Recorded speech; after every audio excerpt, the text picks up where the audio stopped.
Haaland, the top scorer, 29 goals this season. And Arsenal with Raya, Ben White, Saliba, Gabriel and Kivior, Odegaard, Jorginho and Rice, Saka, Havertz and Jesus. Martinelli is on the bench, the man who scored the winner when the sides met earlier in the season. Arsenal have beaten Manchester City twice already this season, if you include the Community Shield. And Jorginho gets the first touch of the match for Arsenal as Anthony Taylor blows the whistle. Arsenal knock it back into their own half as the BBC World Service listeners join us from every corner of the planet. Millions and millions. Welcome to you alongside us on 5 Live. Manchester City against Arsenal. And Arsenal with a throw-in just in front of us here. The Kivior, playoff winner for the Euros, big games he was involved in, started both of them, takes the throw back into central defence to Gabriel, then back to Raya, who will pass it out. And this is what we're expecting to see here. Arsenal losing 4-1 here last season, but surely their confidence, their belief that they can come here and have possession just like Manchester City, that's one of the big things that we're looking for today. But it's City back in possession inside their own half for the first time, and Diaz just tapping it back to goalkeeper Ortega. John Stones, if you've just switched on, you haven't heard, John Stones is actually fit enough to be on the bench for City today, so that is good news with all of the matches that they've got coming up. City with Akanji stepping forward on Gabriel Jesus, a bouncing ball. Arsenal have it back, Kivior infield. Here is Havertz, he scored in his last 3 Arsenal appearances. Kai Havertz, then Odegaard swings it out to the far side, but Guardiola's able to step in and Manchester City have got it back. And with Walker and Stones not playing, you know, the big question is, or was, how are they going to line the back 4 up? And it's actually Akanji playing right fullback, Diaz and Ake playing centre half, and then Guardiola on the left hand side. But what's also interesting here is that Foden's playing on the left hand side. Foden slips it forward now, just as Peter was speaking. Haaland, no flag yet. Oh, challenge on him from Saliba. Haaland goes down, but actually the offside flag belatedly goes up. I did wonder, it did look as though he was beyond the line, I have to say, even though we're not looking down that line. So the discussion about whether that should have been a penalty or not is irrelevant. I'm just watching the replay. That is a very, very, very tight call. But it's been given. VAR's not doing anything about it. But that would have been a penalty. I think so. I'm sure that would have been a penalty. Erling Haaland was brought down. Saliba upended him. Yeah.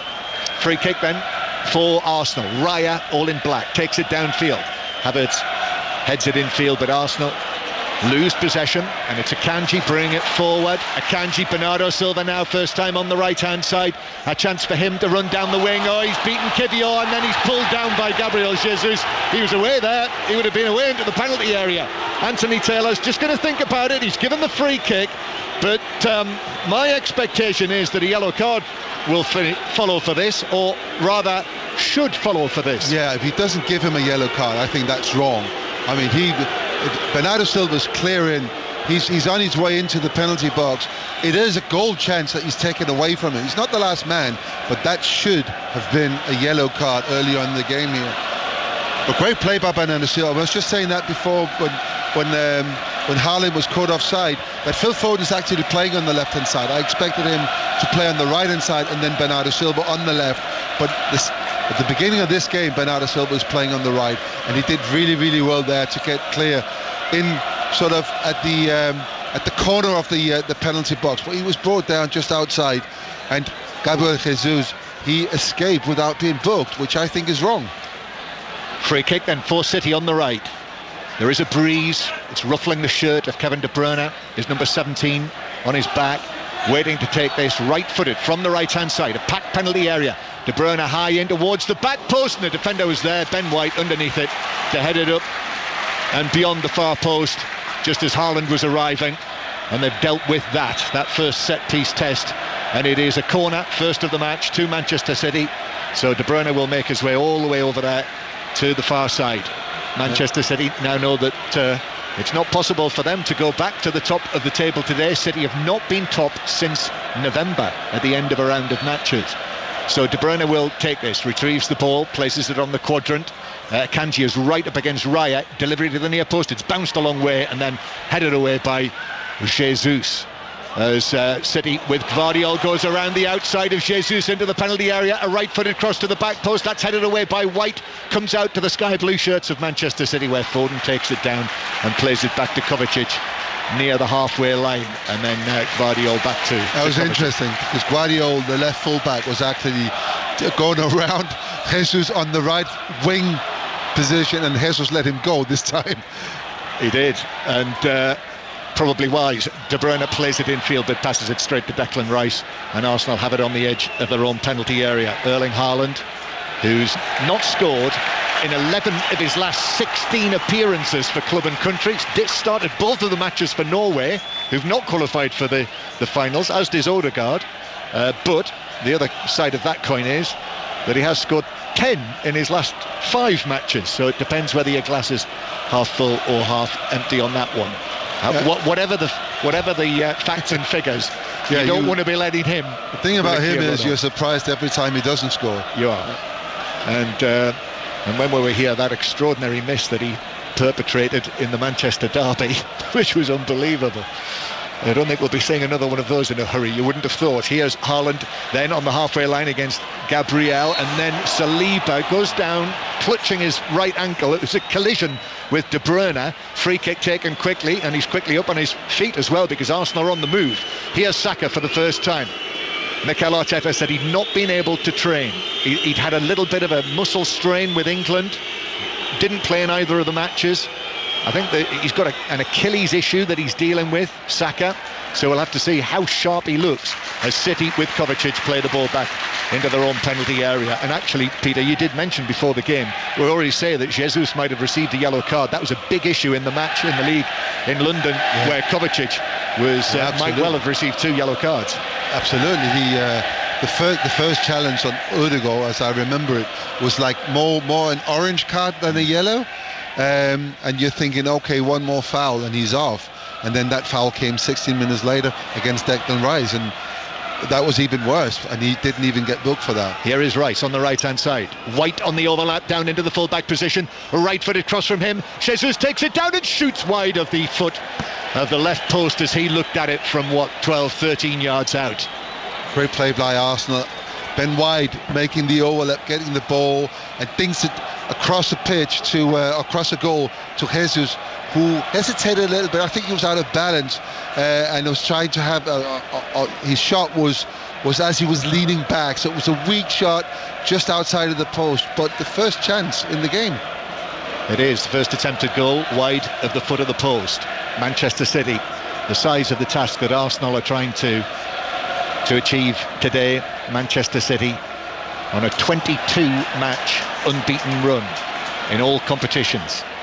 Here at their home ground, they've not lost in 38 matches in all competitions. And Rodri's not lost for a full year, which is amazing.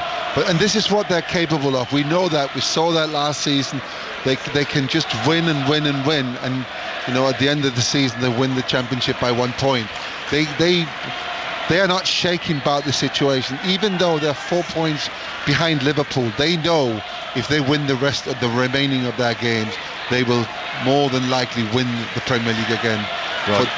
Guardiola just steps in and puts the ball out of play, throwing to Arsenal on the halfway line, and then Rice goes back into central defence to Gabriel. Saliba and Gabriel, part of the Arsenal defence that has conceded fewer goals than anyone else in the Premier League this season. Long and forward from them, and it bounces all the way, but there's a whistle gone from Anthony Taylor. It's amazing to see Arteta sat down, came out of in his technical area, and actually asking his players to take it easy. The ball was with Raya, and Raya actually played a long ball up the pitch, and you can see on Arteta's body language that he most certainly didn't want that. He just wanted the ball to be played around, the back four and the goalkeeper, and just easing into this game. I think that's important to him. Knows the furniture here, Mikel Arteta, having been the assistant to Pep Guardiola for 3.5 years. As City played out from the back. Ake, this is one for Haaland to chase, but Gabriel will get there comfortably and pass it back towards the edge of the penalty area. But whenever he's come here as the Arsenal manager, he's lost. Mikel Arteta, long and forward from Raya, headed forward by Rodri. Bernardo Silva. Arsenal's having to get back into position. Bernardo Silva has got De Bruyne, angles it with his left foot, cross from the right from De Bruyne, too close to the leaping, hopping David Raya, who catches the ball and gives it out quickly. And Arsenal actually are pinned back in there by Phil Foden as Saliba plays it forward and then gets it back. The tall French defender, right-footed clearance from him. Kovacic, then Saka for Arsenal. Here's Odegaard, but Diaz is all over the back of him. And Manchester City have got it back in the centre circle on this bright, I must say, spring-like afternoon. Sun trying to come out. Bernardo Silva passing the ball to the right-hand side to Akanji. And then back again to Bernardo Silva with his sky blue shirt flopping outside his shorts. Rodri, Phil Foden, who played so well on Tuesday night at Wembley, played the full match, both matches for England against Brazil and Belgium. Square towards Rodri, little tap to his left to the almost shaven-headed Kovacic, who gets it back again. Kovacic, who was in Egypt with Croatia during these internationals. That's where they played their two matches. Bernardo Silva then plays the ball forward off Jesus, and it trundles out of play down the right for a throw-in to Manchester City that Akanji is going to take, level with the edge of the penalty area. We've not seen the whirlwind that we often see from Manchester City just yet. Maybe we should look at that as a mark of respect. Akanji taking the throw back towards the halfway line, and it's been recycled by Ake. Kovacic dropping deep. He's got the bearded Gvardiol on the far side. Kovacic drags it back and again uses Rodri in the centre circle. Yes, it's 62 matches in all competitions for Manchester City, unbeaten for Rodri, although he did lose a penalty shootout to Arsenal in that time in the Community Shield. Here's Bernardo Silva playing it back in field towards Rodri, square again. Now this is more like Manchester City, pulling the opposition one way and the other. Ake with his black hair tied up behind his head, looks up, gives it to his right. Diaz is there, lots of options on the edge of the area. They're getting closer to the box. Rodri now through the middle, little deflection there. Arsenal get it away, and actually Saka will look to run it away. Nice change of feet from him. Might have been fouled by Foden. No, says referee Taylor. Manchester City again. There might be one or two spaces. De Bruyne trying to find them, went round Jesus, but Declan Rice was there to mop it up. Peter. Yeah, what a great ball winner Declan Rice is. He's just shown that there. But Manchester City are dominating the ball now. One back, Kivior gave it away. Haaland in the area, but then stepping across, Saliba importantly was able to glide across, take the ball away and clear it towards the halfway line where Jesus wanted a free kick. Referee Taylor though says no, get on your feet. No free kick. And Man City have the ball, and when they have, they're like 15 yards into Arsenal's half. Arsenal goes in a 5-3-2 formation, and it's, you know, the distance between the front and the back is maybe 15 yards as well. It's very difficult for Man City to break through that.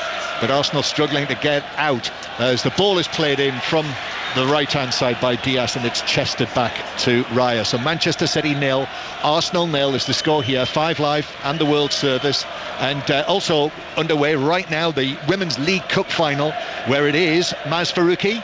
Goalless here, but confirmation we have a record attendance for Women's League Cup final of 21,462, but the margins on the pitch have been fine. Nothing to separate Arsenal and Chelsea, and at the moment we are heading to extra time. That is on Sports Extra if you want to listen to the commentary, and actually you can watch it on BBC Two.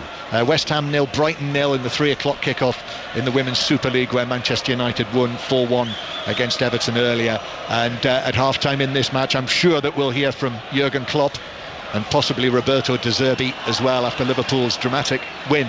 As Arsenal come forward down the right-hand side, cross from White, but Ortega's able to come forward, all in that lime green kit, and catch it in front of his eyes. Also as well, if you haven't heard, Celtic, in the end, good winners against bottom of the table Livingston with 3 second-half goals. 3-0 it finished there.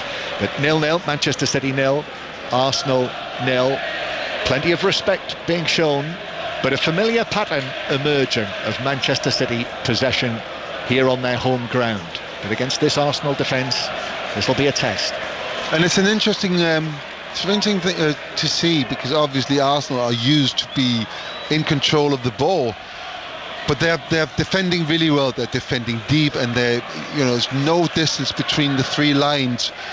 But that's also a problem for them, because as soon as they win the ball, they've got no options going forward. Here's Guardiola though, down the left-hand side, showing good pace. Saka trying to get back. He's now ultimate to the byline, and Saka recovering well. He pulled it back, went the other way, and Saka almost went down but blocked the cross, and it's a corner from the left. Yeah, and this is what happens with Arsenal. So Saka actually in reality plays as a right fullback, and Jesus has been there operating as a left fullback. When Man City, they've got the ball, and that means when Arsenal then win the ball, there's no one to pass it to up front, and they lose it very, very quickly. Oh, Kevin De Bruyne, they shout, in comes the corner, little flick, and it's straight at Raya, who was dropping to his knees and was very grateful to see the ball deflected right into his path, where he was able to scoop it up. Yeah, what a great corner kick that was. It was actually, it came to Ake. Ake had and it's a good save. It's a really, really good save. David Raya, people will say that it was straight at him, but he is actually moving into the correct position, and he saves it and he holds on to it. Had he spilled it, Ake could have put it in the goal, because he was right there. But that's the first really, really big chance of the game. Yes, super reaction take actually by the Spanish goalkeeper, and I've got a feeling it might have just taken a flick off the defender who was in front of Ake. Yeah, maybe just took a bit of pace off it. Yeah, it wasn't a clean header. And now Man City, they've given the silly corner kick away. They have. That was cheap. So Arsenal, the first chance, Peter, to see some of these famous Arsenal free kicks and set pieces. This one's a corner. And you can see, as soon as there's a set piece situation, defending or attacking, set piece coach comes out and stands in front of Mikel Arteta, and actually directs the players to do or give signals of what kind of set piece they're going to produce. Now it's going to be interesting to see. All the Arsenal players are at the back, behind the goal, really, from where the corner kicks are being taken. Yes, in a line, one behind the other. But then there's runs towards the near post, and it comes from Saka, and it's a good catch by Ortega. They were lining up behind him, Peter, there, but the goalkeeper did well to make the catch. Great by the German goalkeeper. That's another thing people have been talking about here. Ederson's not playing, but I think he's a really, really good goalkeeper. And in these odd games, if you like, I don't know how he's going to be like in a whole season. Ederson is fantastic for Man City with that. But every time he's played, he's impressed me. And knowing Arsenal at set pieces are so good, for the goalkeeper to come out and grab the ball and just just help his team out there, that's fantastic. Yeah, you can see, can't you, why Bayern Munich were interested in him, as well as a number of goalkeepers in the summer. There's his 10th start this season. He's played in 5 different competitions. 0-0 the score between Manchester City and Liverpool, and Arsenal. Liverpool earlier with a win. Here's Guardiola on the left-hand side. Deep cross from him. It's over Haaland. That's headed away by Jesus. Comes out to Akanji. Akanji then back to Bernardo Silva near the corner of the penalty area. Declan Rice is on him. Back it comes square. Bernardo Silva. Rodri towering over everyone in that central area. Now Kevin De Bruyne back towards the centre circle, where Ake just teases the ball to his right. Diaz is there once again. Diaz with his left arm bandaged, his left hand, and then Rodri, Kovacic turns the full 360 degrees. Arsenal have got everyone behind the ball in their defensive third. Remains goalless. Akanji to Bernardo Silva, has a look over his shoulder both ways, and then turns to set off at Kivior. He's got support there to his outside from Akanji. Diaz, little tap from him with the left foot. Akanji took his eye off it, and Jesus was in as quickly as can be to block it out for a throw. And I think he might have just caught Akanji there as well, just flexing his right foot. He was a little bit of a doubt, Akanji, after the internationals, played in one of the games for Switzerland. Here is Bernardo Silva down the line to Akanji, then back to Bernardo Silva again. This is all on the right hand side as Manchester City attack. Foden centrally now comes to receive the ball, and it's deflected away to the halfway line. So 0-0 here in the Premier League. What about our featured match in the Premiership? Adam Whitty. Sale have thrashed Exeter 41-5 to stay in the hunt for a playoff spot. Brutal display of physicality. Hat-trick for Tom Roebuck. A 6-try bonus point win for the Sharks. 8 teams still going for 4 spots with 4 games to go. Full time, Sale have walloped Exeter by 41 points to 5. Whistles here after a foul on Bernardo Silva near the halfway line. Manchester City take the free kick quickly. In the Women's Six Nations, Ireland 14, Italy 27 is the latest score. Now here is Phil Foden, number 47 on his back. Phil Foden having this excellent season, 18 goals in all competitions for Manchester City, his best ever. Bernardo Silva now begins to move forward again. Once again, the point of attack is down the right-hand side. Akanji, then infield towards Diaz. Great measure and composure about Pep Guardiola's team here. Rodri, patience as well. Diaz to Akanji. Then back to Kevin De Bruyne. De Bruyne flicks it back to the outside. Akanji, and then in steps Gabriel Jesus to win it back. Arsenal haven't cleared it yet, which they do eventually through Kivior, but that is just going to give possession back to Manchester City. And actually with Saka trying to reach it, although it's bounced to Havertz, and Havertz now passes it over the halfway line to Saka, but Gvardiol with an excellent challenge, went to ground but took the ball and took it away from the Arsenal top scorer. And he'd be relieved because it was him giving the ball away, and that was actually an opportunity for Arsenal to counter, and it was the right person who got the ball. Saka with the pace, with speed and pace. Arsenal playing really, really well now. Their concentration is fantastic. But I just, going back to when I played myself, we always used to try to keep the ball as much as we could. And when we were up against teams that were doing better than us, I always found it very, very uncomfortable to be under that kind of pressure. And the level of concentration that you have to put in it's so great, if you like. And it's going to be interesting to see if Arsenal can keep this up, because they're not really playing this game, they're basically just defending it. It does genuinely feel, as it should, as though the stakes are high. Gvardiol forward towards Foden, but his pass is a little short. Groans from the home stands. Here's Odegaard. This is like the 3rd time that Foden's given the ball away, and he looks a little bit frustrated. I don't know why. He's kind of argued with a few players, once with Gvardiol and now with Haaland, but he gave the ball away. David Raya clears from the edge of the penalty area, but that floats over Saka and out of play for a Manchester City throw. Also full time in the day's Super League match, which has finished London Broncos 6, Huddersfield 26. So London still bottom of the table. Long pass from Rodri, way too long. On the monitor there, Pep Guardiola, he walked back from the technical area and sat down next to his assistant, and he doesn't look happy. He looks like he's he looks a little bit. He actually looked very, very angry. I was just as I was saying that, Peter, I thought he was going to throw the bottle, the water bottle. He didn't. He contained himself. He's got to his feet and he's walked with a very measured walk. He's slapping his feet down as he walks to the edge of the area, and he's got his hands in his pockets. The body language is not good. Arsenal hooking the ball away. Saliba, Rodri heading it out towards the far side, and then Gvardiol. Saka is trying to get back at him. It's like a... See, I don't know what Pep is unhappy about, because this is how they play. This is every game they play. It's like this. So you want a bit more zip, maybe, in the play? I mean, it's not that easy. There's no space to play against the team that's sitting back. I mean, this is happening every time he's putting his team out. It's all about wearing the other team down, and they're very, very good at that. So I don't know at this point in the half why he looks so unhappy. Yeah. 0-0, Manchester City 0, Arsenal 0. He's won all 8 of his home matches against Manchester City in the time against Arsenal in the time that he's been Manchester City manager. De Bruyne now on the right. De Bruyne's low ball in, but that's cleared away by Jorginho on the edge of the penalty area. And then good work from Havertz. Rice just on his heels though. Rodri was in. That's a little win.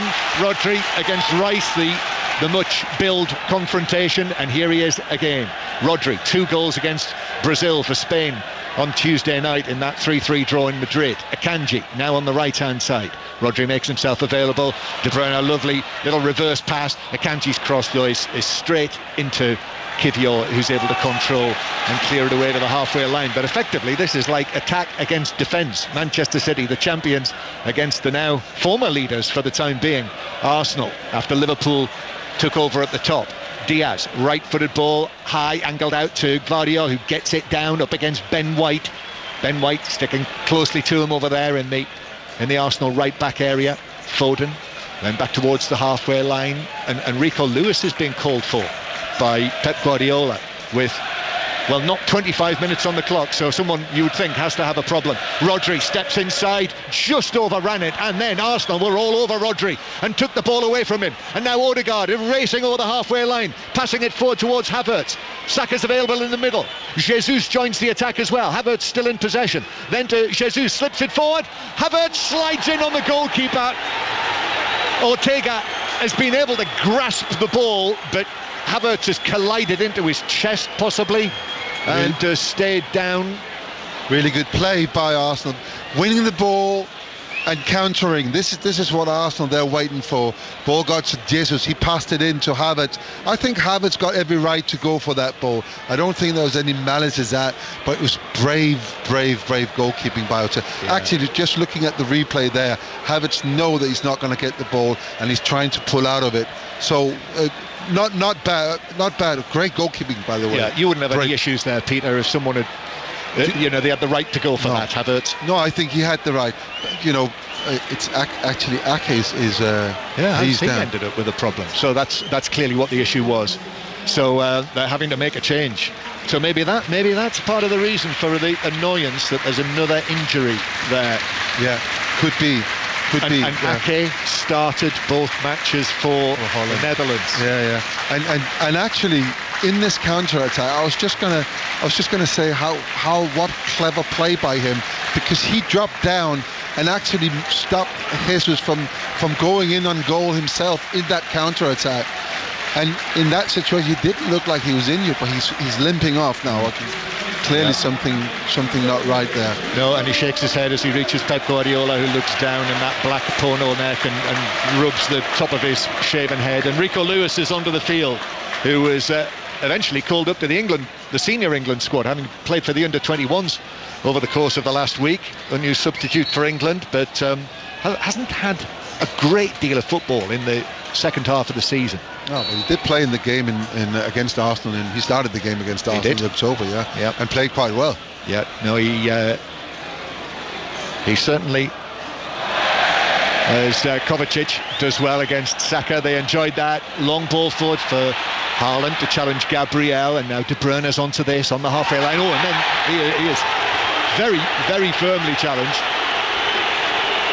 by Gabriel, who stepped in on the Manchester City captain, conceded the free kick, and the locals there in the stands closest to it are howling about this, and he's caught him around the knee with his left foot. Free kick, no more. Free kick. Anthony Taylor is trying to keep this game flowing and not reacting with a lot of yellow cards. Well, now I think there should be a yellow card. Now Bernardo Silva, with his heels on the white line, actually touched the ball past Kivior, tried to go round him and was bundled off the pitch. It's a free kick. Anthony Taylor again is giving himself time here. He's coming across, and Bernardo Silva, I see, is talking with the assistant Gary Bezic and pleading his case to him. I was just praising Anthony Taylor for letting the play go, but that again was a very, very cynical foul committed by Kivior, and I think he should have been booked. And I think maybe now it's the next big sort of challenge.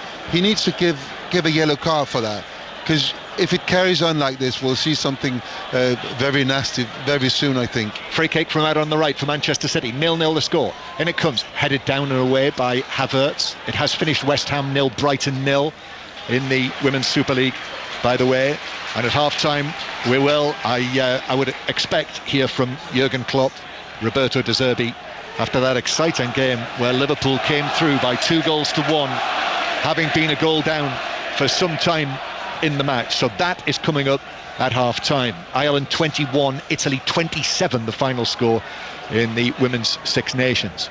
0-0 here. Not a match so far of many goal-scoring opportunities, not unlike the match that they were involved in at the Emirates in the autumn.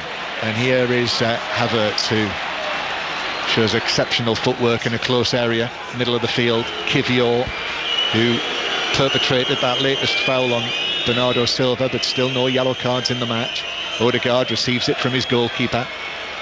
Declan Rice now to Kivior, but he just taps it back into the middle of the half. So Arsenal in possession, halfway inside their own half. Let's get another update from the Arsenal-Chelsea Cup final. Maz Faruqi. There is a big pause in play here, John. Forgive me. Troubling scenes. Frida Marnham's gone down off the ball. There was no one near her. Shouts for paramedics to attend to her very, very quickly. They've got to stretch her out. She's surrounded by 6 or 7 support staff at the moment. So we've had a pause for several minutes now, significant minutes. We're into the 99th minute here now. We will still play on, but obviously all our thoughts at the moment with Frida Marnham. Unclear at the moment exactly what happened. Still 0-0. OK, thank you, Maz. We'll have more on that in due course. Listen on Sports Extra, watch it on BBC Two, and we will indeed hear from Jurgen Klopp and Roberto De Zerbi at half-time. 0-0. Manchester City 0, Arsenal 0. Peter Schmeichel alongside us on 5 Live in the World Service. Listen as well on BBC Sounds as De Bruyne now lazily carries the ball through the middle, goes past 2 players. It's blocked by Saliba on the edge of the area. Foden can't get there, and he's able to work it away. It's just lifted forward by White, and White is going to get there first, and Saka plays it down the right wing for White to continue his run, but he angles it back in field towards the Arsenal captain and the Norwegian Odegaard with his arms swinging back to White, right foot across from him. Kivior actually angles it back to Jesus in the D. Jesus, left foot shot, wide. What a great counter-attack again by Arsenal, and it comes from Ben White again. Ben White crossing the ball to Kivior. I think White's Kivior not having a shot. He's got an opportunity inside the box, but on his right foot. But what he did instead was to lay it up for Jesus, who took 1, 2, 3 good touches, and on his left foot just put it just wide of Ortega's left-hand post. But another big chance on a counter for Arsenal. Good chance that. All comes from Ben White. Ben White's doing really well. Excellent. He should be in the England squad. Shouldn't he just, Peter? Although I suspect with a European Championship draw and a group that features England and Denmark, you're not losing too much sleep over that. I'm not. No, I thought you weren't. Manchester City 0, Arsenal 0. Yes, we'll be there, won't we, Peter? Looking forward to that. So all of the matches, all of the coverage, 5 Live, and indeed the World Service this summer, which feels not too far away. Odegaard plays it through the middle, hits the back of Rice though, and it bounces down for Guardiola, who will take it away from Bukayo Saka, and then back to the edge of the penalty area, and it is Diaz who has the ball at his feet, just gives it to his left to Rodri, who drops deep, and then Kevin De Bruyne now in a sort of left centre position for the time being. They're just trying to find the space. This Arsenal team that were top this morning, have won the most matches in the Premier League this season, scored the most goals, conceded the fewest, scored the most away goals, conceded the fewest away goals, yet they're the outsiders, Peter. They are. Despite all of that. Well, they are, only because they've not done it for many years. Exactly. This team hasn't won anything for years. Here's Kovacic playing it through, but overhits that all the way through to Raya, who comes out and picks up. But it's occasions like this, matches like this, that make people begin to change their mind. I remember very well sitting inside this ground when Leicester City came and won here in that famous season. Ball played out to Ben White, to Saliba, and Saliba passes it forward for White, but passes it straight off the field.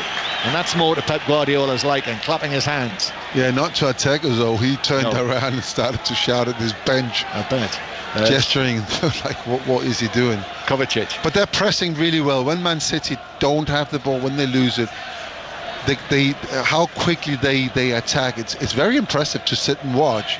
They win it back very early. Oh, they get the Arsenal players to make mistakes, as we saw there. But if you just switched on, expecting thrills and spills between Manchester City and Arsenal, let me tell you, this is a tight match between two Premier League title contenders. Manchester City dominating the possession, but Arsenal have had more of the better chances so far. City on the halfway line, Kovacic back towards the edge of the area, but it's a wayward ball, and he's given it to Odegaard. Diaz couldn't get there. Odegaard back to Rice now to Jesus, edge of the box, takes on Lewis, still going in the D. Lewis goes to ground, still shoots, blocked, comes out across the penalty area. Havertz, Kivior, and now Manchester City are back in numbers, and the offside flag goes up. Careless. Manchester City careless. Could have cost them. Very careless back pass. I think Kovacic wanted to pass it back to Ortega, but it was half hit, and it was given straight to Odegaard, who passed it into Declan Rice, who then gave it to Jesus, who went across the 18-yard line, took 1, 2, 3, 4 touches, tried to find space to have a shot, and eventually it was given to Kivior, and he was offside. But again, Arsenal very quick on the break, and I think this is Arsenal's chance. If they can keep doing this, defend deep, defend well, and then get those breaks, there might be a chance. Notable challenge for Gabriel on Haaland on the halfway line. That set off an Arsenal attack. Saka on the right hand side, back centrally to Rice gets it back. Oh no, just steps in Rodri, and then it's taken away by Odegaard on the edge of the area. Jesus scoops it into the box, but Ortega's quickly Saka out. is so angry with Odegaard. Odegaard took it. It was a great shooting opportunity for Saka, and for some reason Odegaard decided to take the ball away from him. Saka was on inside the D, and it was on his left foot. It was a little bit in the air for a nice volley, and he was just about to pull the trigger, and Odegaard came in and took the ball away, and it ended in nothing. Yeah, took it off his toe. But what about the challenge by Gabriel on Haaland on the halfway line? Here's another chance, the two of them together. Gabriel stretches, is able to get his head to it, bounces up Saliba, and then Jorginho turns it out to Ben White, who will see Saliba clear it away, but straight to Kovacic. Manchester City back in possession again. Gvardiol, and then a touch from Foden. Now Kovacic moving it in from the left-hand side. Right-footed pass to Bernardo Silva. He flicks it onto his right foot, but then it sticks to his left, almost like glue. Little touch with his right foot. Back to Rodri. Rodri, square from him to Kovacic. Drags it back. Square. Again, Bernardo Silva sets off on a run towards the edge of the penalty area, into the box now, left-footed cross, that is blocked by Arsenal, several players. It's very, very congested in there. So far this has been an exceptionally disciplined performance from Mikel Arteta's Arsenal, defended in numbers and then countered effectively. Guardiola. They literally haven't made a mistake yet, any of the Arsenal players, in defending like that. The mistakes, they've been coming from Man City, and those are the chances that Arsenal's had. They come off Manchester City mistakes. Good concentration by Arsenal, I have to say. And Arsenal will sense that as well, won't they, Peter? As Gvardiol crosses from the left-hand side. Haaland gets up, but Gabriel was with him as well. But he's headed it wide from, 6-7 yards out. Yeah, it's a good cross in, but Haaland is static. It's impossible, up against Gabriel or Saliba. It's impossible to score from that. He needs to be moving a little bit and get run-ins on these crosses. It was a great cross in. Strong defending as well. It is. I mean, Gabriel they are the partnership between the two of them. It's just developing. It's really evolved. Slipped by Raya as he clears the goal kick. Haaland up against Rice, who puts his hip into him. Haaland goes down. It's a free kick, and some of the Manchester City body language, there are arms in the air, more arms in the air, Akanji as well. It's a free kick. I think Haaland is upset because Rice again stopped him. He actually made a really good turn, and he stopped him from actually coming into a shooting position, even though it's 25 yards out. I mean, City players clearly think that's the one that should have brought the yellow card. Yeah, and it hasn't. It's the third time we see like a cynical foul stopping Manchester City from actually getting into a good position. Yeah, just use his hip, Rice. Free kick then, De Bruyne over everyone, but it's kept in play by Akanji. near the dead ball line on the left-hand side, and then Akanji plays it back out of the penalty area to Lewis, who, typical Rico Lewis, he's taken over as right back, so Akanji's gone into central defence after Ake had to go off, but the 19-year-old Rico Lewis is so adaptable. And now Rodri to the left-hand side, half-time approaching. 6 minutes away plus added time, still goalless, few chances, and Kevin De Bruyne now with a pass that bounces out to Bernardo Silva on the right. Bernardo Silva up against Kivior, goes as tight as he can, weaving one way and the other, little Portuguese, and then back from him to Diaz to Akanji on the right hand side. Akanji looks up, low ball in at head height that has gone all the way through. I think Rodri might have got a touch to that, maybe not, he was being challenged, but it's all the way through. Gabriel has stayed down, so it's a goal kick, and while he's down, let's get another update from Maz Faruqi watching the Women's League Cup final. Well, we will play extra time here. It is Arsenal 0, Chelsea 0 after the 90, and Freedom Narman has now been stretchered off after an extended period of treatment on the pitch. She received oxygen as well, I think, as she left the field after going down off the ball, so the mood is understandably muted here a little, but on to extra time we go. Thank you, Maz. So yes, listen on Sports Extra, watch on BBC Two. As Arsenal are taking a while about this. Gabriel's not received treatment, so he's not had to leave the field. Goal kick is taken short. Raya slipped over again, and Lewis is able to force it forward to Bernardo Silva. Yeah, that's the third time that Raya is not clearing the ball very well, and it's on his left foot, and it's clearly something they're trying. Man City are trying to force the ball to his left foot. That was a bad clearance. Yep, into the last 5 minutes of the first half. Oh, that's given away by Gvardiol, but under pressure from Saka, says referee Taylor, and that's a free kick. Odegaard thought he was away there, but free kick Manchester City. Didn't look a free kick from where I'm sat, but very fortunate for Manchester City. So free kick taken, and Manchester City playing from left to right towards the end where the Arsenal supporters are. Sure, there'll be a mixture of trepidation for them coming here where they know their record is absolutely dreadful, but this is new Arsenal, of course. Gvardiol back towards Kovacic, then to Gvardiol again on the left hand side, left-footed cross from him that has been watched carefully by Raya, who backpedals all the way almost to his back post and then falls with the ball. One of those awkward ones, one of those ones that goalkeepers I'm not too sure about the awkwardness of that. That was just a simple cross. What I don't get is why does he have to go down? You can hear the crowd is very, very unhappy with Raya. They think he's wasting a lot of time and keeping the ball longer than he's allowed to do. Well, he's cleared it to Jesus, and Jesus finds Rice, and then there's a coming together between Lewis and Havertz. The ball bounces out of play between them, and all that results is a throw-in, says referee Taylor. So this is just down in front of us, so we can clearly see Kivior, who takes the throw back towards the halfway line, and Gabriel will play it back to Raya, who's a good distance out of his penalty area here. Floppy black hair, got another cap for Spain in the recent internationals. Ball played back, that is headed back by Akanji, and Ortega racing along the goal line can't prevent it from bouncing across the line before he caught it, so it's another cheap corner to Arsenal. Yeah, and it's what I've said a couple of times, that the chances, the good situations that Arsenal they've been enjoying in this half has come off a little bit of sloppiness. Kovacic giving the ball away, trying to pass it back, actually giving it to Odegaard, and this time it was Akanji that's given Arsenal a really, really cheap corner kick. And now this is the Declan Rice side, this is the left side, bouncing the ball as he does. Rice, there'll be a plan. Rice takes it into the near post, that's headed away by Rodri. Manchester City able to deal with that quite comfortably. Out to the far side, the ball bounces. Gabriel still up from the set piece, back to Saka.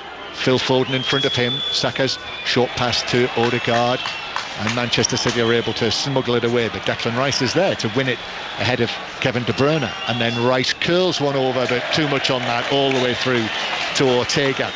2 minutes of the first half to play, a first half that has featured a header from Nathan Ake from close range, who's since had to go off injured, that was straight at goalkeeper Raya, and at the other end Gabriel Jesus with a couple of opportunities, Havertz as well, but chances, as they say, at a premium Here's Gvardiol. I think the Ake one was big. I think from that corner kick, he just didn't get a proper. He was only 2 yards out. You know, anything else but what he did would have been, I think, a goal. It was a good save in the end, but you know, it was a big chance, I think. Manchester City in possession. They almost always score here. In fact, they've scored in their last 57 home matches in all competitions. Here's Rodri. Rodri goes round Odegaard, gives it square. Foden, low shot, hits the defender Gabriel inside the box. Could have bounced anywhere, bounces out of the area, and then there is a foul that is given against Diaz. Slid in on Odegaard, the ball just rattling around outside of the penalty area after that deflection, and it's given as an Arsenal free kick. Yeah, Anthony Taylor took his time on that, and I thought he was playing the advantage for Man City. This Arsenal player, is that Odegaard down? I think so, yeah. Odegaard's down, and a Man City player down. It just didn't look a foul from here, but he took his time on it, gave the free kick, which obviously plays into Arsenal's hands because they can waste some more time. Yeah, I think part of the operation, part of the plan today is to frustrate Manchester City. They've done exceptionally well. They concentrate. The level of concentration has been very, very, very good, and every little break they've got, they've taken their time. Havertz, I thought that might have been a handball actually, as he tried to control it for the clearance from the free kick. City break. Foden, who wasn't exactly in control of the bouncing ball, but was able to find Gvardiol, who's been forced back towards the edge of his penalty area. It's not unlike the match actually against Chelsea here a few weeks ago. 2 minutes of added time at the end of the first half. One of the matches that Manchester City have failed to win here this season. 4 home draws. Liverpool drew here, Chelsea, Crystal Palace and Tottenham. 0-0 this one. But they're used to this. You know, you don't see any panic. It's not like Pep is screaming and shouting on the top. He was angry, but that might just have been the Ake situation earlier on in the half. But everything seems to be under control. Gvardiol on the left now to Foden, edge of the area. Lewis is there as well. In dives Jesus, and Arsenal suddenly congested. Just get bodies in there on the edge of the penalty area. They've been able to work it away. Saka goes flying, and that is given as a free kick against Kevin De Bruyne. Free kick to Arsenal, 8 or 9 yards inside their own half. He doesn't think that he gave a free kick away. We're just seeing the slow there. It's good refereeing again. That was a free kick. Yeah, free kick for Arsenal. And they're just trying now to get it to half time. We've got 45 seconds left after 2 minutes added on. And if they can get in at half time, I think Mikel Arteta will be very, very pleased with what he's seen. Free kick. Raya is going to take this. See sky blue seats emptying in the middle tiers. They'll be off into their boxes up there. Boxes will be absolutely packed, I'm sure. Yep. Through the smoke glass I can see them as half-time approaches. Raya strikes this ball downfield, so 2 minutes of added time at the end of this first half. Manchester City clear it, and it's deflected off Jorginho and out of play for a throw into Manchester City halfway inside their own half. That will be taken by Gvardiol back towards Kovacic. Kovacic runs away with the ball, and that is it. That's the last action of the first half. So, well matched, Peter. Well matched, 0-0. Yeah, and I think we haven't seen anything that we didn't expect. It was going to be like this. Man City will always have the ball more than any other team they play against. And of course, Arteta, he's come up with a plan of how you play against that. I mean, it's not easy, but they have done it. They pack a wall, but literally part of the bar. So they go every time Man City, they get the ball under control in Arsenal's half. They play 5 at the back, and then in the gaps you've got 3 and then 2 in front of them, and the distance between the 2 and the 5, it's only like 10-15 yards, and it's very, very difficult to find the space in between all of that to create the chances. But it requires an enormous amount of concentration, and there's a lot of pressure on them, but they've done exceptionally well this half. Yeah, and if any team can find a way through, it's Manchester City. But at half time, it is Manchester City 0, Arsenal 0. And Steve Crossman is sitting just to our left here inside the Etihad. Just before I ask the two of you about that first half, I've just seen BBC Sports' Emma Sanders has put on Twitter that BBC Sports commentary team have been told Frida Marnham is stable and being looked after. You'll have heard earlier Maz Faruqi told us that she was taken off on a stretcher during the Women's League Cup final. In fact, I tell you what, why don't we go back there now, because I think we'll be into extra time, Maz? Yeah, we played 7.5 minutes of the extra time, the first period of extra time, Steve. Arsenal 0, Chelsea 0. Feels a bit odd to be resuming, although I appreciate we must do after that really worrying moment involving Frida Marnham. I think both managers, looking at their faces, found the team talks before this extra time rather tough. A couple of impact subs though made by both managers as well. Russo on for Arsenal in this period of extra time, and Katerina Macario for Chelsea as well. So perhaps we still can have a goal in this one, or are we indeed going to nervy penalties? Still 0-0. Commentary available on 5 Sports Extra. Right, Peter Schmeichel, it does take a heck of a lot of concentration to do that for 90 minutes. So what's the best bet for Arsenal? It's working all right so far, or given the few odd mistakes have actually come from Manchester City, be a bit more expressive? If I was Mikel Arteta, I wouldn't change anything. I'll just carry on that way, because if they could, it's another 45 minutes of doing exactly the same. Now they know they can do that. What else can Man City do than what they've done so far? Move the ball around quickly, hoping for gaps, hoping for chances to or opportunities, and they haven't appeared. They haven't appeared because Arsenal, they've concentrated so well. It's difficult to play against that low block, and yes, Man City are up against this quite often, but not against the quality of those players, and that is a difference today. That's why it's more, and then Arsenal. That's why it's fascinating. It is. I mean, it's not. I mean, it's not high octane entertainment. It's not like that. There's 45 minutes yet. Pete. Yes, I know. But so Man City, obviously they'll invest a little bit more. They'll take a little bit of a gamble when they have the ball inside of the Arsenal half. The furthest man back is Rodri or Akanji or Diaz, and he's like 10, 15, 20 yards into the Arsenal half. So if they get the ball, obviously quick counter-attack is a weapon. But where they've had a little bit of joy is they've sniffed out the mistakes. Kovacic made a really big mistake trying to pass the ball back to Ortega. It was a really bad pass. They sniffed it out. It created a little bit of a chance. Akanya's given a cheap corner kick away. Corner kick, we know with Arsenal, they're very good at that. So if they have the patience to do the same again for 45 minutes and just wait for that, and just accept now in the dressing room that the status quo is a point, and that's a good result here, then I think it'd be a good day for Arsenal. Peter, John, thank you very much for the time being. So, Manchester City 0, Arsenal 0, half-time here in the Premier League. Liverpool top of the Premier League after their victory over Brighton. Jurgen Klopp, Roberto De Zerbi, both on the way after the news with Alison Hughes. Listen on BBC Sounds. This is BBC Radio 5 Live. King Charles and Queen Camilla have greeted well-wishers after attending the Easter Sunday service at Windsor Castle. It was the King's first formal public appearance since it was announced he'd been diagnosed with cancer. The Prince and Princess of Wales, who was also being treated for cancer, didn't attend.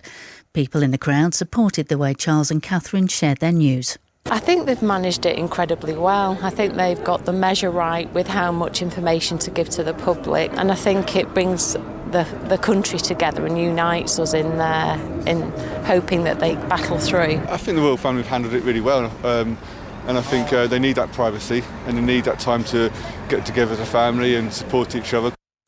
The Archbishop of Canterbury, Justin Welby, has used his Easter address to insist the Church of England isn't party political. He's faced some recent criticism for voicing opposition in the Lords to the government's plans to send some asylum seekers to Rwanda. Labour is calling on the Foreign Secretary Lord Cameron to publish the legal advice he's received on Israel's actions in Gaza. The chair of the Commons Foreign Affairs Committee, Alicia Kearns, says she believes the government has received legal advice that Israel has broken humanitarian law. The Foreign Office says advice on Israel's compliance with international law is kept under review. The Home Office says almost 350 migrants crossed the Channel in small boats yesterday. 5,000 people have made the journey so far this year. That's a rise of around a third on the same period last year. Simon Jones reports. The figures do fluctuate, influenced not only by the weather, but also the supply of boat parts and the number of officers patrolling the beaches in northern France. But the increase in crossings will be of concern to the government, which has repeatedly promised to stop the boats. The Home Office said what it called the unacceptable number of people arriving demonstrated the need to get flights to Rwanda off the ground as soon as possible.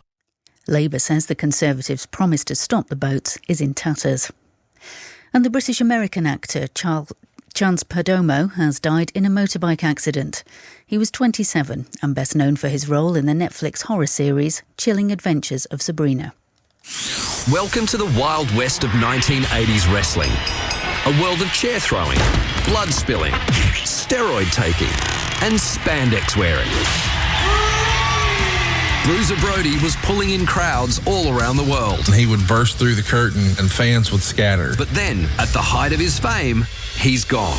He pushed the buttons hard enough and one of the buttons pushed back. This is a story of misdirection, rivalry, revenge, and ultimately, death. Nobody is ever going to know exactly what happened. I'm Adam Hills. Join me for Sport's Strangest Crimes, the ballad of Bruiser Brody. Listen on BBC Sounds. This is 5 Live Sport with Steve Crossman. On 5 Live. Listen on BBC Sounds. And we are live from the Etihad Stadium, where it's Manchester City 0, Arsenal 0 at half-time in the Premier League. Already today, Liverpool have gone top after a victory over Brighton. It was 2-1. Luis Diaz and Mo Salah both scored. They came from behind after Danny Welbeck had opened the scoring for Brighton. Let's hear from Jurgen Klopp, who's been asked about Roberto De Zerbi. Not surprisingly, the man some believe might end up replacing him at Anfield. I told him, turn the football, keep turning the football upside down. I will watch it from some distance. I just respect so much what he's doing. It's incredible. So, yeah.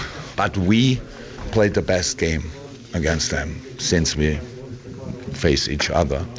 And that's what I like even more, because obviously in a moment, a couple of things when everybody tells you, oh, we know that we are in a good moment, a good football team, a lot of things are good, but then you have still different challenges, and that we still develop, I love the most, in the most tricky period, because every coach would tell you, coming back from international and bring like 15 different match plans and ideas and positions together again in an instant to be the best version of yourself is really tricky. We all struggle with that.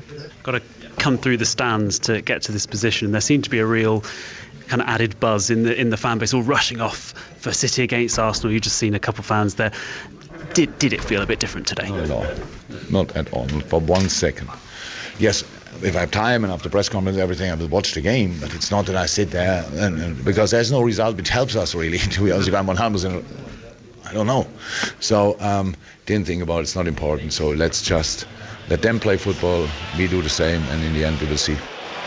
Jurgen Klopp with Rob Schofield. Let's hear from Roberto De Zerbi next. Seems reasonably happy in the circumstances. I'm happy for the performance.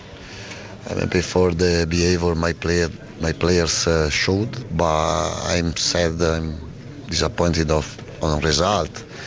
But you know, Brighton can lose at Anfield, especially in this moment against Liverpool. It's very tough to play, very tough to keep the ball, and very tough to defend.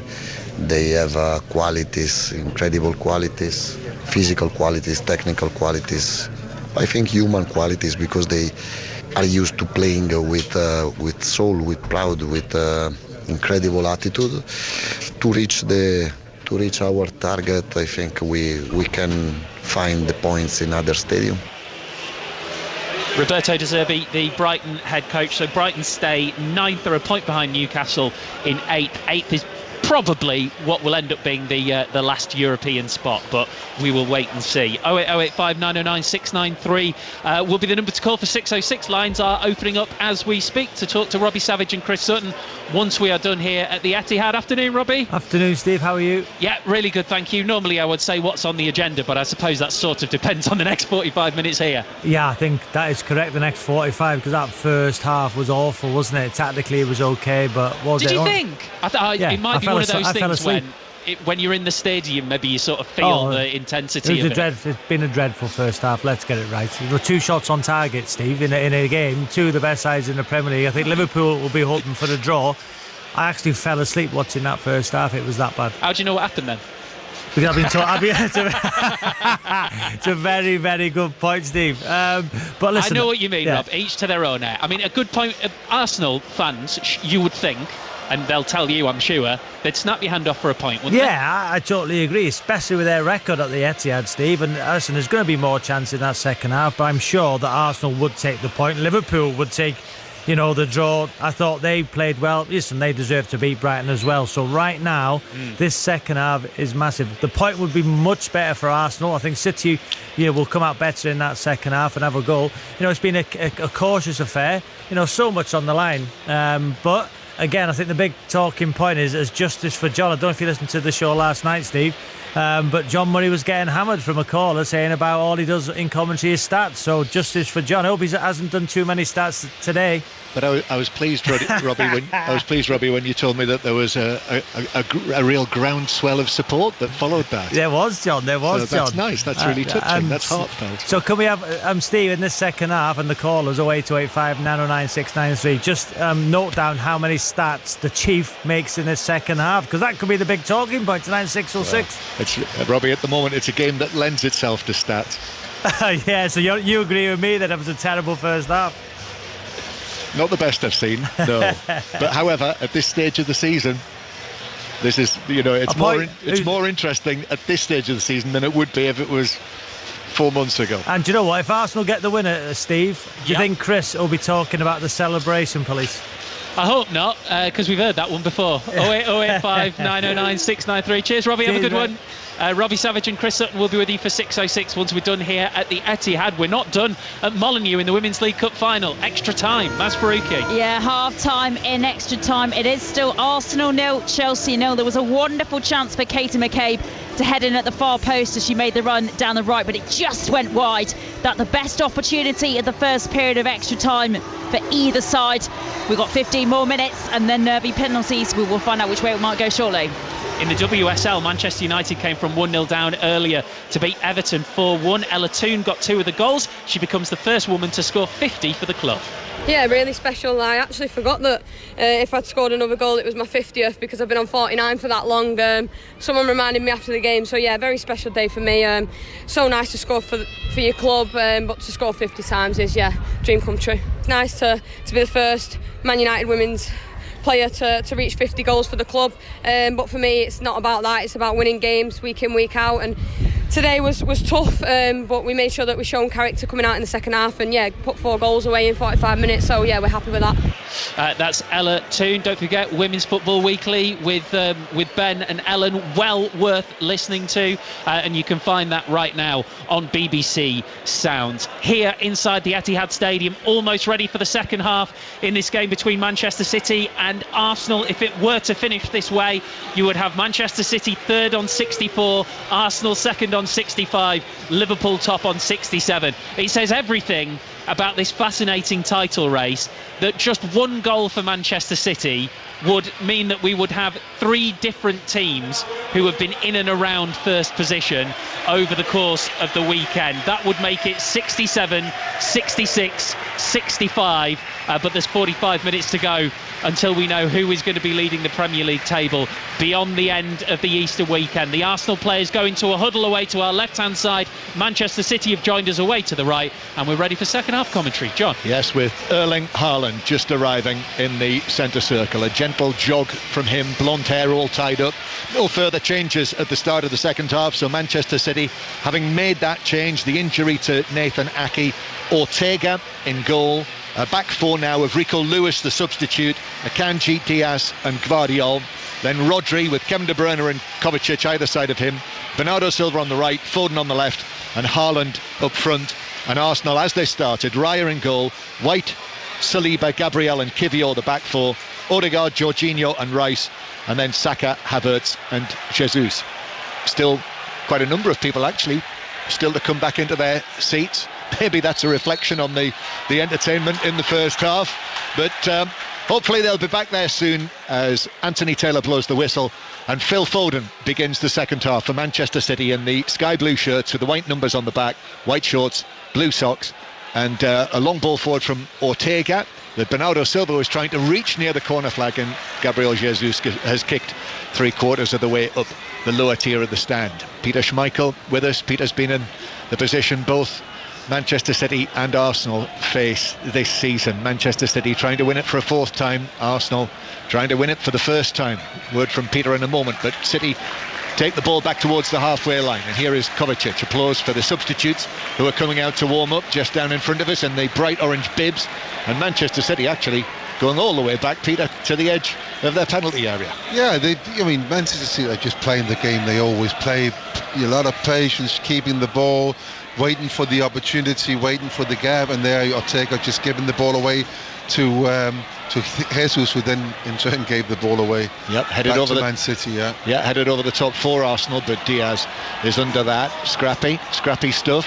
Akanji, though, finds the pass to Foden, and Foden immediately finds space in the way that he does. He was off like a flash over the first few yards. Gives it to Bernardo Silva on the right-hand side. Bernardo Silva, quick feet, little feet against Jesus. He's got the overlap there from De Bruyne. Instead, it comes back from Lewis. What a turn from Lewis. Back to Foden. Then a touch square from Rodri. Kovacic with a curler. Just wide. Well, that's more like it. That's entertainment. Yes, that is more entertainment in 1 minute and 40 seconds we've had than we had all of the first half. I actually thought the chance had gone. What a great little turn by Rico Lewis. He was passing it inside, waiting for a 1-2. That didn't come. The ball was played out to Kovacic instead, who was on the left-hand side of the penalty box, and he had that little curler towards the top corner, but it was just wide. But a good opportunity for Man City. Yeah, well, I was watching Brazil last weekend, and Rico Lewis there, that was truly Brazilian from the young man from Bury. As Haaland reaches for a header on the halfway line, back to Bernardo Silva, who lifts a high one over the top, and it's bounced all the way through to goalkeeper Raya, but I think Anthony Taylor has brought it back. Yes, for the free kick. It was a foul. Yeah, it was a foul on Haaland. It's a big foul as well. And again, in a way, I don't understand why that's not a caution, a yellow card, because that was cynical again. Haaland had it under control. Gabriel grabbed his shirt. And he grabbed his shirt and brought him down. No yellow card, but the free kick given. Still, Anthony Taylor has resisted probably what has been quite a temptation to show the first yellow card of the match. Here is Rico Lewis. All of that black hair of his bobbing as he plays it back into the centre circle. And now Rodri through the middle.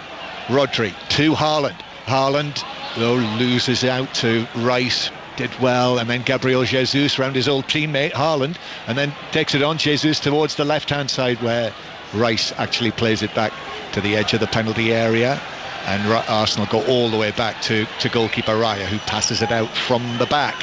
Saliba then, the tall French central defender. Bukayo Saka comes short. Phil Foden putting Saliba under pressure and forcing him to return it to the right foot of David Raya. Pep Guardiola has got rid of his big coat. He's just there in black polo neck, sweater, watching as Manchester City win back possession on the halfway line. Still hundreds of people coming back to their seats as Rico Lewis gives the ball to his left to Kovacic, and now he has Diaz 10 yards inside his own half. Liverpool currently top of the table after their victory, their hard-fought victory against Brighton. You'll want to talk about that on 606 later with Robbie Savage and Chris Sutton. The lines are open now, 08 085 909 693, as Manchester City find a pass towards Foden. Foden sticks his chest out. He's able to touch it back towards Kovacic, who's being put under pressure by Saka, in danger of losing it. Kovacic has to tackle back on Saka. Saka does extremely well. And then Jorginho's pass through the middle to Havertz. Havertz sidesteps Akanji. And then, Arsenal are claiming that there was a foul on him. It's not been given. Manchester City with the ball forward from Diaz, but Arsenal are able to take that with Saliba. Saka is still getting back to his feet. Martin Odegaard is talking to the referee. Yeah, he can talk for, Saka went down as if he's broken his leg, and he was down there, and Arsenal actually attacked. Man City got the ball back, and then Arsenal wanted Man City to pass the ball out, took the ball out of play. Odegaard through the middle. There's the pass, but overhit through Havertz, just slightly on his heels, and the pass just slightly overhit by Odegaard. But this time it's Mikel Arteta who comes forward, clapping his hands above his head. Just needs a bit of something, Peter, doesn't it? Probably something like that. I actually think Man City, they like the fact that Arsenal are coming a little bit further up the pitch, putting pressure on Man City, because it gives a little bit of room going forward. And we've already seen one situation this half where they've had a little bit of joy, not complete joy in creating chances, but it's something to build on. Arteta is furious, by the way, with the referee. Yeah, and he goes walking off at pace to sit on his seat, and then one of his coaches comes forward and makes a point to the fourth official. I can tell from experience, Peter, that won't get him anywhere. But Arsenal are coming a little bit further forward on the pitch. Man City, they have it by their own penalty box now, and every Arsenal player are in Man City's half. We didn't see that at all in the first half. Manchester City with the ball on the edge of their own penalty area. Foden and then Gvardiol tried to turn away with it, but loses possession to White. Now Saka's in the box. Saka pulls it all the way across the 6-yard box, and a sliding Jesus couldn't get the touch. There was a defender in there as well. I don't think either of them got a touch on it. That was a big opportunity, big opening as Jorginho in. That was on a strong challenge on Lewis, and then De Bruyne as well. There are imaginary yellow cards being waved by a number of players out there, and Anthony Taylor has blown the whistle. Lewis is still down flat on his face. I thought he was caught by Jorginho, and the referee has given the free kick Manchester City's way. Let's go back to the chance. Gvardiol loses the ball on the touchline. Odegaard gets it, passes it into Saka, who just rolls across the face of the goal, and Jesus is just a little bit too late to get at the end of it. That is the biggest chance we've seen in the game. I have to say, Anthony Taylor needs to get a grip on the game. That was 3 fouls that they should not happen in a game of football, and he still hasn't cautioned anybody. And another free kick Manchester City's way, and Odegaard walks away from this one. Referee Taylor is speaking to him, and that's it. I don't know what Anthony Taylor's tactics are here. If it carries on like this, the crowd gets going, and obviously that reflects sometimes on what the players are doing. Free kick taken short by Manchester City. The ball in the central third of the field as Gvardiol plays it back to Diaz, and then Saka. Manchester City uncomfortable here. Throw-in taken fake by Saka. Shouts for a handball against Havertz, and it was. As he tried to turn into it, it bounced up, struck his arm inside the penalty area, and it is a free kick to Manchester City. But you're absolutely right, Peter. Arsenal are getting themselves further down the field, and they are unsettling the champions. And they're unsettling Gvardiol, as they did in the first game in October. And now Rodri's lost possession. Saka, but Gvardiol was there as the next line of defence, and is able to play it off the shins of the England man and out of play for a throw. It'll be interesting to see as well in the second half in terms of substitutions, because as we know, Saka wasn't able to train fully this week. Martinelli is on the bench. Whether we'll see him come onto the field, and obviously from a Manchester City point of view, well, there's a ray of talent there as Haaland wins a header against Gabriel. That was strong. And now De Bruyne with his head down away from Rice, but Saliba got a touch, and then Kivior as well, back to the goalkeeper. And there's a little bit of feeling now in the stands that has transmitted itself there from out on the pitch. Yeah, the game has opened up a little bit. Now it's like a really, really, competitive fight for the Premier League crown. It's like at half-time both managers said, listen, you got to win this one. you got to come a little bit forward, further forward for Arsenal, and Man City just exploit that space that it gives. And Rico Lewis came on and started, and he went straight in as right back. He's now in a midfield position, the kind of John Stones utility hybrid position. That's a big change that Pepe's made here at half time. Yeah, with Lewis having come on in the first half for Ake, but now, as Peter Schmeichel says, very, very central, as Manchester City still have the ball. They're being pressed well by Arsenal. Odegaard, and then it bounces back to Diaz near the edge of his own penalty area. Lewis, Rodri, high pass from him, that's good, out towards Bernardo Silva. Brilliant control, almost goes without saying. Bernardo Silva, then to Lewis through the middle, right-footed high pass to Foden, who backs away, takes that down on his left instep, legs slightly bandy. Now Diaz just forward of the centre circle. Manchester City inching forward after a good spell for Arsenal. We're going to go back to the League Cup final at Molineux in a moment, but Manchester City in possession with Akanji, and then Rodri again.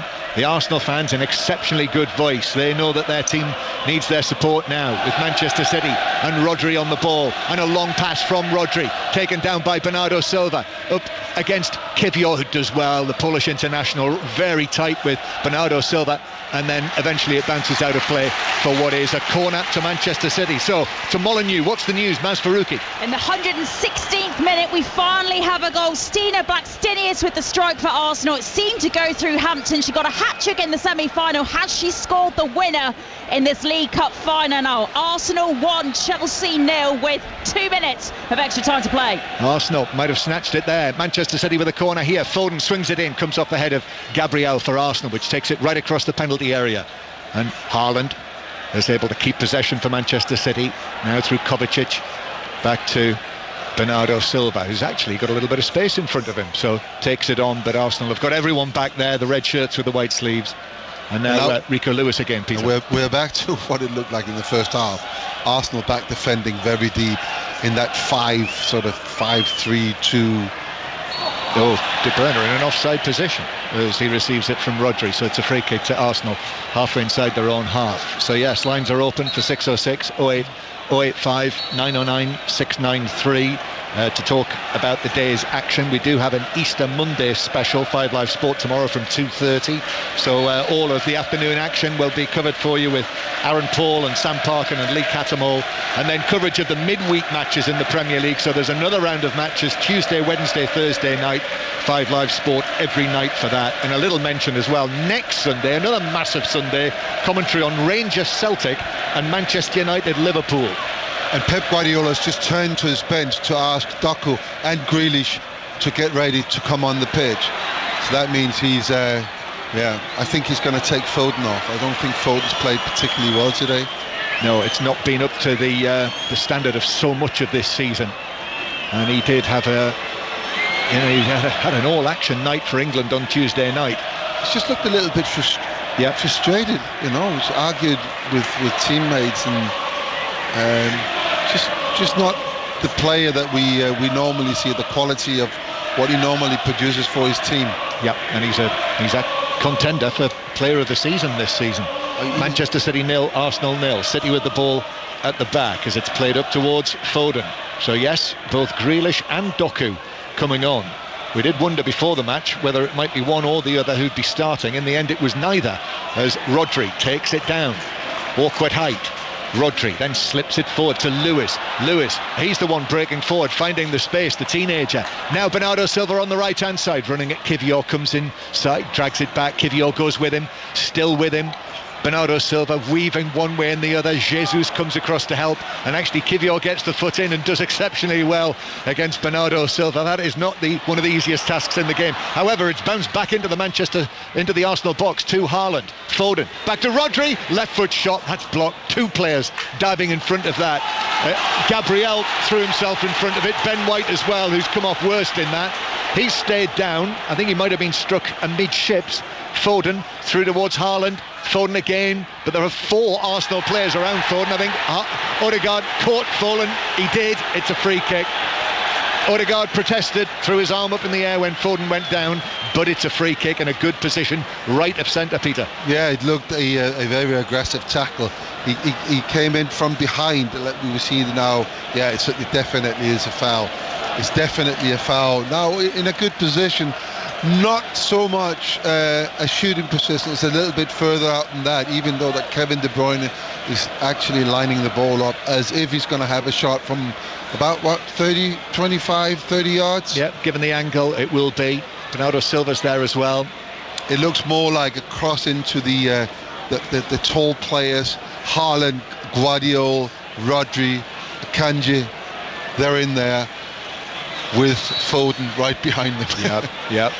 The threat is obvious. De Bruyne plays it in, headed up and away. Havertz was back there inside his own penalty area, and he is a presence.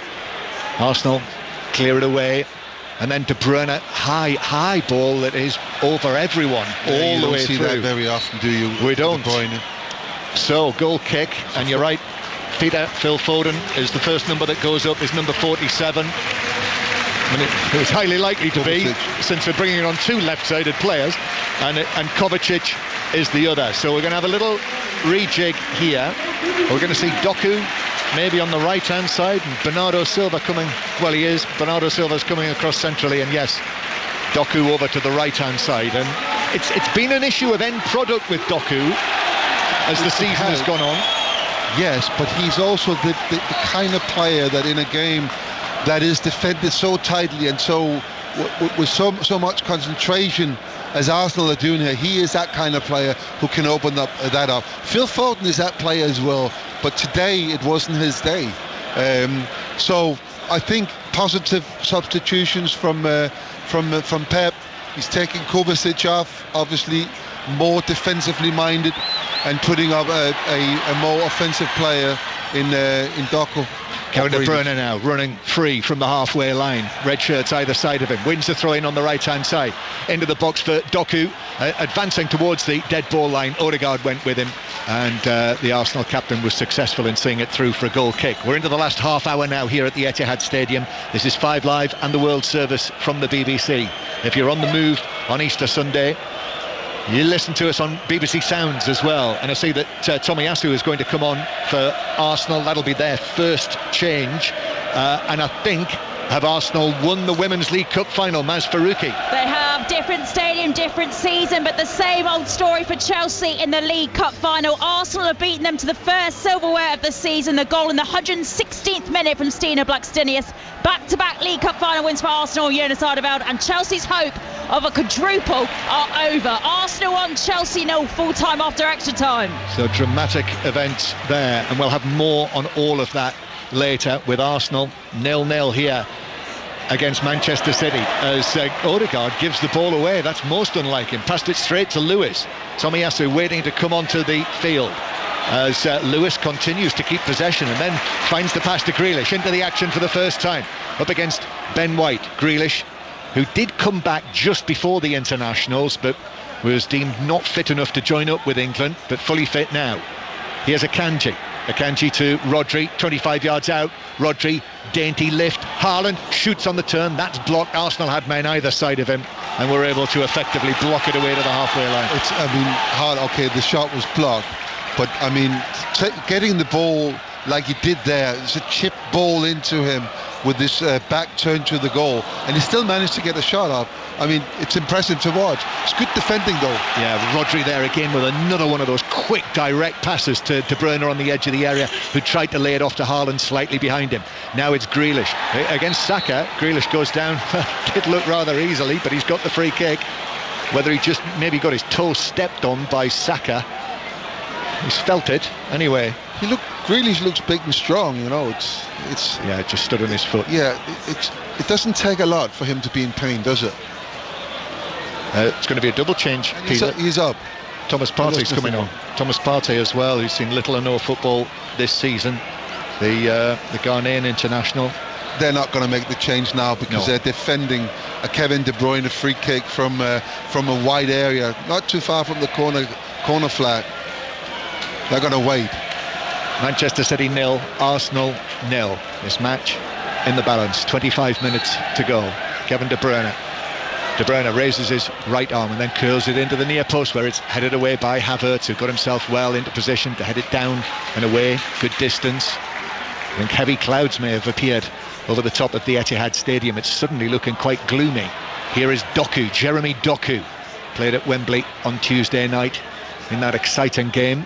Doku infield towards Bernardo Silva. Rodri then back out to the Belgian again, who gets the ball under control. He's up against Kivior. I believe it is Kivior who's coming off as the ball is slipped forward from Rodri, but Doku can't reach that, and Rodri stands with his arms apart. Doku stands with his arms apart. Goal kick Arsenal, and Jorginho will be replaced by Partey, and it is Kivior. So straight swap at left back. Maybe a little bit of a rejig in midfield, let's see. But Jorginho, who has been away in the United States with Italy, that's where they played their 2 friendlies, and he was involved in both of them. So that's it for the 32-year-old as he is, and Partey waiting to come on to the field now on the halfway line. Just his 8th appearance of the season in all competitions. Thomas Partey, who has had big problems with a hamstring injury during the middle part of the season. Right, there we are, double change then. 25 minutes to go. 6:06 on the way. 08 085 909 693 to talk to Robbie Savage and Chris Sutton on 5 Live. Goal kick for Raya, downfield, and then helped on by Rice. Rodri in with a challenge, and it's Rodri who is adjudged to have been fouled by Kai Havertz. So a free kick to Manchester City in front of their own penalty area. That rather sums up a lot of this match. It's been so tight. Now 2 balls have been brought onto the field. Gabriel Jesus is booked for that. And now the yellow card comes out. After everything. Peter. Oh my God, the fouls that's been committed, and the first yellow card is for dissent. And well, actually, and it's correct enough, you know. Yeah. He walks all the way down to the corner flag to pick the ball up. Yeah. He walks back 25 yards, and when he comes up to where the free kick's supposed to be taken, he throws the ball out. Yeah. Nobody's fooling us that he didn't know what he was doing, and certainly wasn't fooling Anthony Taylor. Manchester City 0, Arsenal 0. Remember, this is Manchester City who've scored in every game they've played for over 2 years now, as the ball is played back to their goalkeeper Ortega. He could have been booked in the first minute, should have been booked in the first minute. And I'm not sure he would have done. He might have forgotten that he was if he had been booked. But that was just silly to get a yellow card in a game like this for dissent. Yeah. So Manchester City in possession. Talking about Kai Havertz as well. Remember the last Premier League game against Brentford, when he should have received a second yellow card for diving in that match, and would have been suspended for this one. There's a lot of could-haves and would-haves, isn't there, in that sentence? Here's Grealish back towards Gvardiol on the halfway line, then back to Bernardo Silva. Middle of the half now, middle of this second half. If it stays like this, Liverpool would be top tonight, 67 points. Arsenal would have 65, Manchester City 64. I still think Man City needs to win this game. I think, if it carries on like this for another 10-15 minutes, I think Pep needs to do something else. Really open up the game, take some more chances. Manchester City in possession with Rodri. Rodri passed through to Lewis, and it was slightly wayward. Declan Rice was into him, fouled him. It's a free kick. Did well actually, Rice, under pressure. Lewis from Rice under pressure. Rodri, then a right-footed pass, long for Rodri. This is Tomiyasu into the action for the first time. Doku takes him on and then has got it inside the area, but passes it behind Lewis. Misplaced pass from Doku, and then Doku wins the ball back cleanly. I thought it might have been a foul on the edge of the box. Bounces for Bernardo Silva again on the edge of the area, tried to find a way through. Rodri, and then it's scraped away by Saliba. Comes back at Arsenal again though. Grealish across the box, Bernardo Silva, brilliant touch from him. Also Rodri, brilliant, that footwork. Now Bernardo Silva in the area, forcing it wide, tries to cross, comes off White, bounces down for the right back, who's able to volley it away. Amazing when you think about the quality and spec here, and then a scrap, a proper scrap. It's the most exciting thing that we're seeing at the moment. Mind you, some of the touches in there were exquisite. Bernardo Silva, when he gets the ball into these tight areas, it's fine art, isn't it? It is. He takes some beating, doesn't he, with the touch that he has? But here's a man who can rival him. Even Rodri, big guy, you know. When he gets into those tight areas, he's really, really good. Yeah. Lovely touch for a big guy, as someone once said. Gvardiol now to Grealish on the left-hand side, running at White. Ball on his right foot, cuts back, gives it back behind him to Gvardiol. Now Rico Lewis, who's really caught the eye since he's come onto the field. An opportunity, he's taken it today. Just his third appearance, Lewis, in his last 12 Manchester City matches. Maybe that game for England's under-21s did him good. Here's Grealish bringing the ball from left to right, curled a right-footed pass out to the feet of Doku. Doku's able to control that. Tomiyasu in front of him. Gabriel Jesus is there as well, just in case. Now Manchester City just beginning to crank it up here with 20 minutes to play. Gvardiol now to De Bruyne. Fair hair flopping. Ball in from the left-hand side, right-footed, headed down and away by Saliba. And now Manchester City take up possession again. Just feels like a little bit of a switch has been flicked here, and Manchester City are trying to increase the intensity. Rodri through for Bernardo Silva, 25 yards out, shields the ball from Saliba, and it actually bounces away, and Saka is then brought down by Bernardo Silva, who I think would have been away there. That's a free kick to Arsenal, and only a free kick. Only. I have to laugh. I mean, that again, it's so cynical. Literally just fouled him because he was cantering and right in front of the referee, and again, no consequence. Well, next change for Arsenal.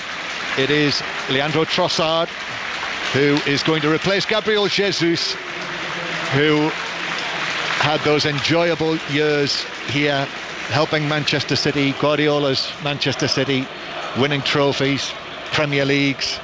I don't get the crowd. Why are they booing him? You know, he didn't ask to leave. He was, you know, it's just what happens, and he's done really well for this football club. Yeah, they should be applauding him. And he was nothing if not wholehearted, wasn't he? As he is now for Arsenal. That's a poor clearance from Raya, but a slip from Doku. Rice is going to take advantage of that and give it to the newly arrived number 19, Trossard, who scored the winner against Porto in Arsenal's previous match 19 days ago. To the edge of the area, it bounces away. Bernardo Silva, I think it hit in the end, and Lewis can't keep it in, and it's a corner to Arsenal. So just as you said, Peter, the Arsenal set-piece man, Nicolas Jauvert, once of Manchester City, Mikel Arteta took him there, walks to the edge of the coaching area to make sure that this set-piece is exactly the one that they had planned. Looks very like the last one to me. Rice waiting to take this with his... Yeah, but you got Erdogan and Saka unmarked on the 18-yard line, just on either side of the D. So, you know, the variation could come in. This time it doesn't. And it comes from Rice, and it's headed away at the near post. Terrible goal.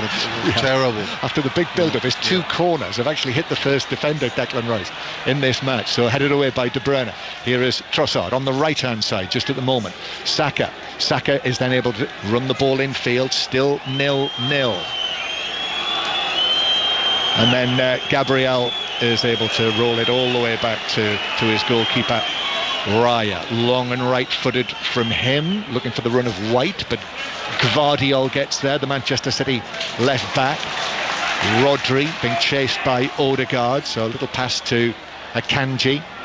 Rodri then makes himself available, but the ball is stationary at the feet of the Swiss defender, Akanji. And then back to Ruben Diaz. Lewis makes himself available over the halfway line and receives it. And slowly, you know, Man City are pushing Arsenal back again, and I think Man City now, if they want to win this game, they need to mix it up a little bit. They need to get the ball in the box, cross the ball now and again. They're getting it wide, and then they pass it back and then move it across to the other side. Bernardo Silva now crossing from the left-hand side. Grealish made no headway there, but Bernardo Silva was able to take it on. Arsenal have got two men on every Manchester City man in that position, as Gvardiol actually wins it back now. De Bruyne slips it into the penalty area. Gvardiol is there. Gvardiol with Partey next to him. Gvardiol looked across, then with his right foot, that was blocked by Partey. Bounces back to Grealish in the right back area. Grealish has two Arsenal men, of course, in front of him. Then back to Kevin De Bruyne. De Bruyne curls it in. Haaland tried to make ground, and Gabriel's claiming that he was fouled by Haaland just before he managed to get the header on that. Couldn't direct it goalwards. Doku to the right. Then the cross from him is over everyone in a blue shirt. Saka though, dispossessed. De Bruyne across, cleared away on the edge of the 6-yard box by Gabriel. No one there for City. But now Grealish into the area. Grealish might bounce for Bernardo Silva. It's terribly congested, but the cross comes off Ben White and loops behind for a corner. We just saw the brilliance of Kevin De Bruyne, how he reads the game and actually nicked the ball of Saka inside the Arsenal penalty box. And it was a great little low ball across the face of the goal. But unfortunately for him, there was not a blue shirt in there just to tap it in. Corner for Manchester City. City fans rise to their feet. That's the sound you can hear. And it comes, and goalkeeper Raya stretches, pats it down, and was very relieved to see it bounce up, and it's been knocked out of his hands by Akanji.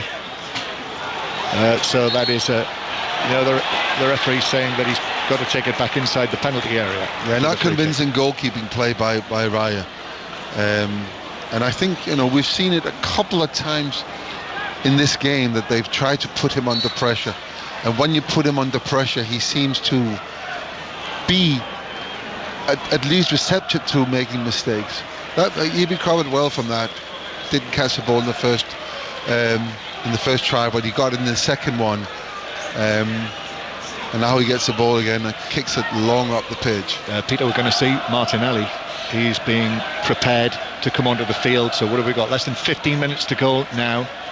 Suspected that might be the case since he was on the bench, came on as a substitute and scored the winner in London between these sides. Odegaard lifts it forward to the edge of the area, that's blocked away. Arsenal head it back, White now through the middle, but Rodri comes across, wins a good header, commanding, and now Kevin De Bruyne runs away from Partey. Excellent work from the Belgian. De Bruyne now up to the corner of the box, left-footed ball right across the edge of the area. Doku took a moment to get it under control, then a left foot shot flies away across the edge, across the face of goal and beyond the... And Saka's just gone down. He said, I think he's going to be substituted now.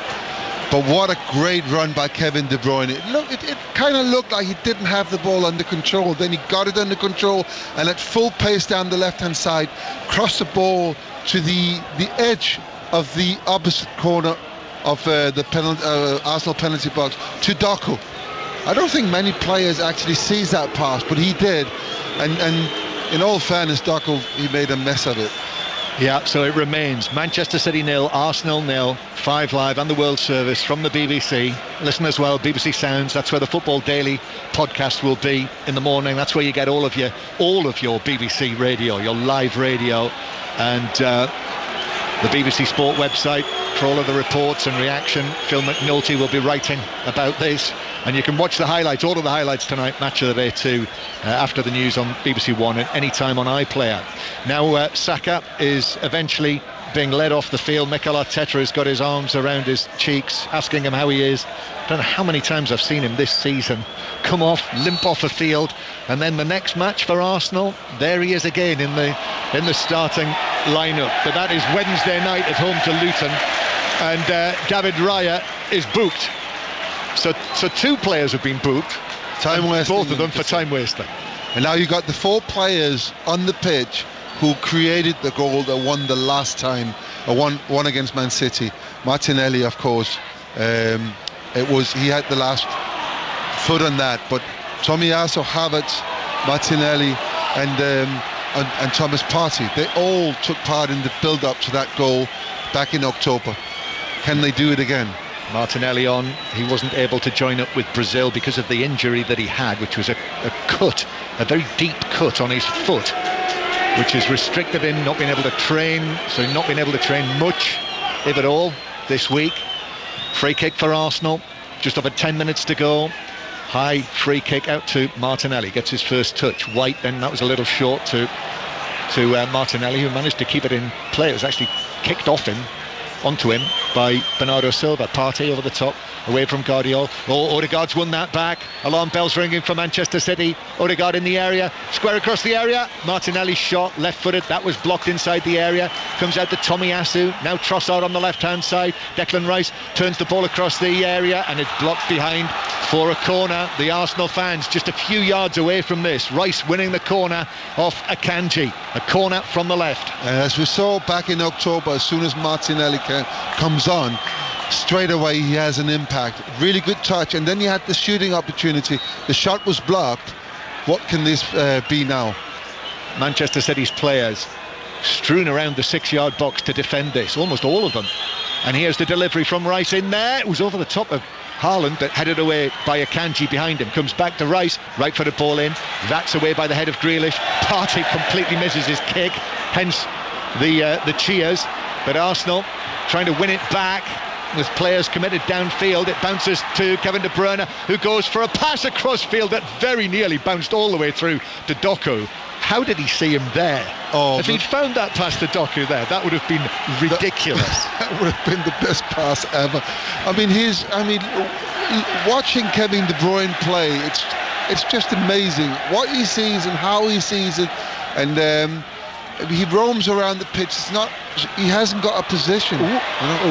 Guardiola sliding in on Havertz. He's fortunate he got the ball, and then he himself is fouled by Odegaard, and it's a free kick in the centre circle. And again, Manchester City players are running in the direction of Anthony Taylor. It's a free kick, won't be any more than that. He hasn't wasted any time yet. So Manchester City 0, Arsenal 0. 606 on the way with Robbie and Chris. 08085 909 693. Book your call 85058. What do you think of the title race now after this? Liverpool winning, and it looks as though it might be a draw between these two. Manchester City Wednesday night at home to Aston Villa. Here's Haaland through the middle. Bernardo Silva back to Haaland. Could open up here. Gabriel though comes across with Haaland, and the big man gives it to Grealish, and Grealish twisting and turning, and then a left-footed cross to the back post. Doku stabs it goalwards, but wide of the near post as he looked at it over there on the far side of the penalty area. Well, you thought that Haaland was going to have a shot at goal there, having a chance, but Arsenal recover so quickly, and they blocked every avenue, and then the ball ended up with Grealish.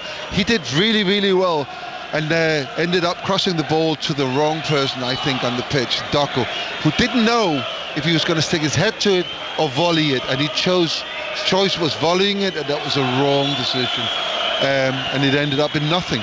Peter Schmeichel with us here on 5 Live in the World Service.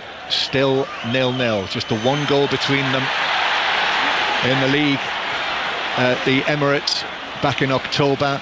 A 1-1 draw. Remember the late goal, the Trossard equaliser in the Community Shield at Wembley right at the start of the season when Arsenal won on penalties. Arsenal have got nothing here since Arsene Wenger was the manager of the club. But was that back in the 90s? No, not that far back. It's bad, but it's not that bad. Long one forward for Tomiyasu, and Tomiyasu swings it behind. It's a corner to Manchester City, who's being put under pressure by Doku. So it is a corner with 6 minutes to play. So they got it back. Akanji gave them a cheap corner kick in the first half. Actually, this point in that first half. And now Tomiyasu did the same thing. He could have avoided that easily. Well, we talk so often, don't we, about the mark of champions being late goals, late winning goals. Well, it is the champions with this corner against the pretenders.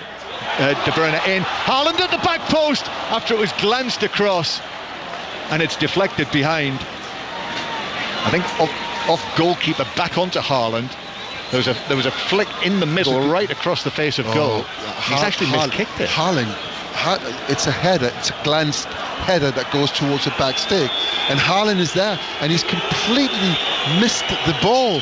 It's not as big as the one against Manchester United, but it's at this point in the game, that is a really big miss. And when I say a miss, he even missed the ball. That was very, very unlike Erling Haaland. Yep, and he's not He's not had a chance, Peter, today. No, but that's his game. Yeah, well, it is. I accept that is really his strength, is to stay out of or be out of the game for whatever time it is, and then when he gets the opportunity, he does put them away. And you expected him to at least hit the ball. It wasn't even a difficult ball. Manchester City 0, Arsenal 0. Remarkably, Manchester City have yet to win in the Premier League this season against one of the current top 5, the champions. And they're being held here by Arsenal. And it is Gabriel in possession. Partey. I mean, the game plan has worked brilliantly, really, for Arsenal. The only thing it would need to be perfect is for Arsenal to snatch a winner here and become the first team to beat Manchester City on their home ground for 16 months. Throw in Rico Lewis to take this. Lewis waits with the ball and then takes the throw to Akanji. That was short, but Rodri's able to recover the situation and pass the ball out to Gvardiol, and Mikel Arteta is waving his players to get back as Gvardiol takes it on through the middle and then with his right foot drives the ball across field, but that was cut out by Trossard, and Arsenal have it again. Partey, middle of his own half, passes the ball between two City players, and then Odegaard does likewise to Trossard, and Trossard now approaching the penalty area. Arsenal have two men in the middle. Trossard goes for goal. It's patted down by Ortega into the penalty area, where Manchester City are able, through Jack Grealish, to take up possession and bring it away. The options were there, Peter. The option was there. I think he chose the wrong one. It was a very acute angle. He opted to have a shot. He should have crossed the ball. And now it's Manchester City on the attack down the other end. Sky blue shirts either side of Doku, who brings it infield, back onto his right foot. De Bruyne, near the corner of the box, left-footed ball in, just over Haaland, and headed away by Saliba. But Bernardo Silva has won it back against Saliba. He's got support there from Odegaard, though, and Odegaard comes out with the ball. Excellent work from the captain, as Arsenal think they should have won a free kick. Kai Havertz hasn't won it, though, and Manchester City, he'll have to get back to his feet, which he does, as Kevin De Bruyne receives it from Grealish. De Bruyne, just a touch back to Grealish, 2 yards outside the penalty area. Grealish, socks almost down to his ankles. Rodri then square to Lewis, 25 yards out.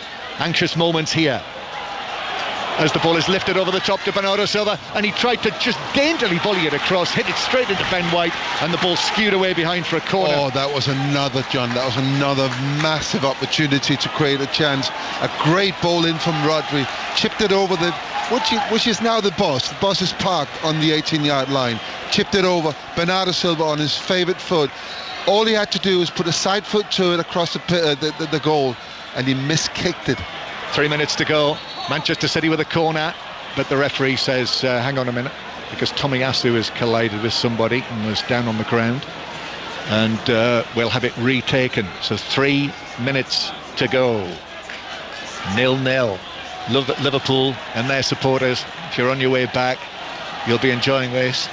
Just the result Jurgen Klopp and Liverpool wanted after their win, their hard-fought win against Brighton. Corner taken short, Grealish back to De Bruyne, and De Bruyne right-footed to the back post. Haaland is beaten in the air. Saliba, I think, caught him there. And then there's a free kick given against. I think that is a penalty, by the way. I think it's a penalty. Saliba seemed to jump into Haaland. Absolutely. Haaland's got a clear header, and Saliba just jumped straight into him. Clash of heads. And Haaland is down on his back. The referee spotted an infringement and gave the free kick to Arsenal. And Haaland now is receiving treatment. And he's flat on his back there. I mean, that looked, from the naked eye, that looked like quite a crack of heads. And it seemed, as you say, Peter, as though Saliba sort of jumped into He absolutely did not. I mean, we were just waiting for the replays here. It's City are not making anything of this. No, it has to be said.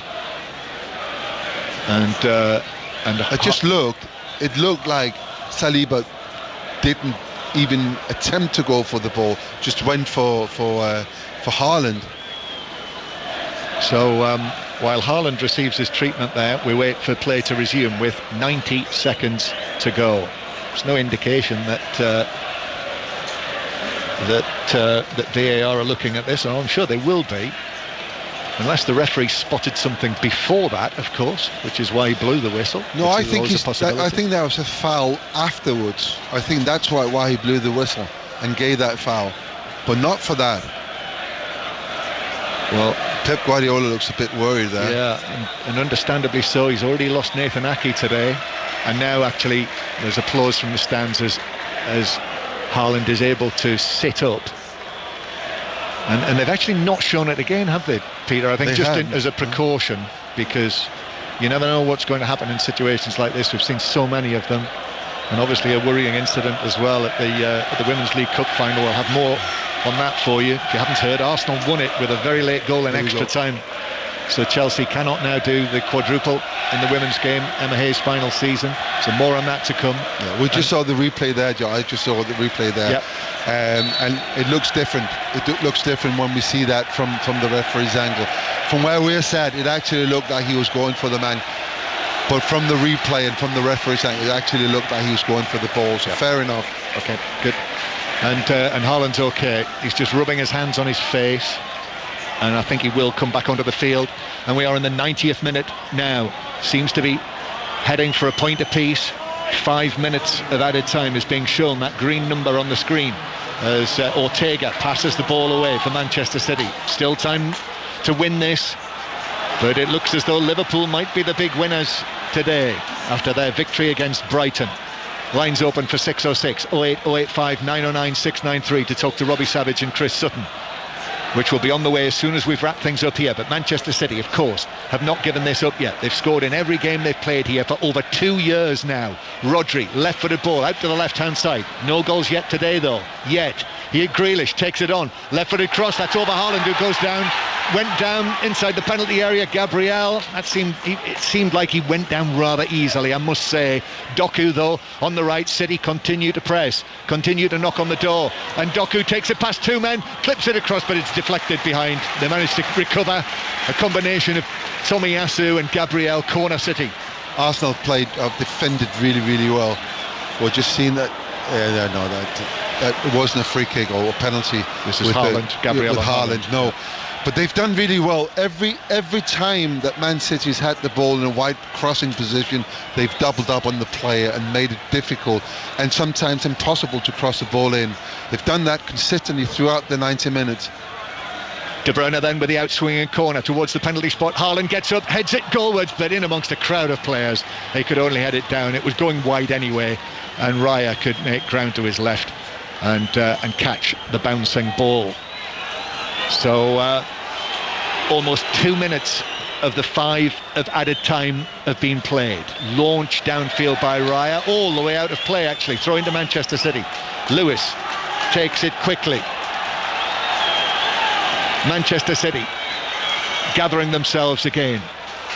Grealish receives it just down in front of where Mikel Arteta and Pep Guardiola are standing as Grealish is fouled, and then Ben White throws himself to the ground rather theatrically. Free kick though for City, and then Diaz, long right-footed ball downfield. This is for Doku to chase. He is fast and he's caught it, and he's got it now into the penalty area. Arsenal defenders are there in front of him, hands behind backs. Back it comes to the right-hand side. The cross is in. Haaland against Saliba, could only head it across goal, and then bounces down for Tomiyasu to turn, and left-footed volleys it away to Declan Rice. Rice though has two men with him, infield to Trossard, then back to Gabriel, control, left foot downfield. This is for Havertz to chase, but the speedy Akanji is able to get there first, and with his left foot deliver it back to the goalkeeper Ortega. Into the 3rd minute of added time. A goal now, it could be absolutely crucial in the title race. Bernardo Silva is then challenged in the centre circle by Odegaard. Free kick, they take it quickly. Manchester City get the ball moving again. Akanji, Gvardiol right on the halfway line. Lots of options ahead of him. Lewis makes himself available, and now Lewis, little shuffle forward from the teenager, the local boy, one of the Manchester City fans in this team. Back through the middle to Akanji on the right hand side. Doku's out there on the right wing. Doku, Rodri close to him, but in comes an excellent challenge from Tomiyasu, and the Japanese captain takes the ball away up towards the halfway line, draws the foul from Akanji. They're furious, but Arsenal have got the free kick 10 yards inside their own half. And then Arsenal can attack now, and they're not. I think that's probably quite telling, Peter. And as Trossard flicks it downfield, but Lewis now. You sense the crowd is getting restless, and I don't think Man City has really played that big chance. I think they've been a bit sort of negative. They haven't put enough crosses in the box. They haven't challenged Arsenal's defence enough. They've just moved the ball around far too many times and made it easy in a way. Declan Rice as well hoists it downfield for Martinelli to chase. Guardiola shoulder to shoulder, the ball bounces away all the way through off Havertz, says referee Taylor, for a goal kick. But maybe, Peter, a part of that is the fact that there is this respect for this Arsenal team. They have beaten them. I get that, but what we've seen in the last sort of 6-7 minutes is that Kevin De Bruyne and Dockers actually crossed the ball a few times, and it's created some situations, not great chances, but it's created something which they haven't been able to do or haven't done at all. We're in the final minute now of added time as Jack Grealish is caught by Odegaard, who's been excellent defensively, I must say, the Arsenal captain. Now Rodri scoops one into the penalty area, but Raya is forward, is able to grab it, and that is it. That is the final whistle, and it has finished 0-0. Manchester City 0, Arsenal 0. It has been a match where in many ways they have cancelled each other out. Two of the top three, the last time two of these title rivals will play each other in the Premier League this season. No goals, Peter Schmeichel. No goals, and who would have thought that? But the way the game, the way Arsenal played obviously came here. They came here to get this 1 point that they've gotten now, to stop Man City from scoring, and they've done that so fantastically well. Was it entertaining? No, it wasn't. It was quite boring to watch, and at times it was frustrating to watch as well. But then you have to ask yourself the question, why was Man City then playing in the same sort of monotone way? Why were they not being a little bit more adventurous? We only saw that in the last 6, 7, 8 minutes, where they put some crosses in the ball, in the box. They tried 1 or 2 1-2s instead of just passing the ball across the penalty box. Yeah. They had Arsenal back there for so much of the game, and they never had a shot from distance. Quiet day for Haaland again as well. And with Haaland only needs a chance to score a goal. That's a quality of him. But you've got to give him that chance. You've got to provide that opportunity for him. And I don't think the team did that for him today. Phil Foden started the game. We expect so much of the young man. He's been so fantastic all season, played well for England in the international break as well. But it wasn't his day. He normally brings something to the game, but today he didn't bring too much. And of course, you then make the changes. I'm not sure Doku is. I don't think his best position is on the right-hand side, to be fair. I think he's a better player on the left, but Jack Grealish is much, much better than he is on the left when he's in form. So you have to play him there. And it was a little bit makeshift of how the team was set up, really. But no, I would be a little bit disappointed if I was a Manchester City player today.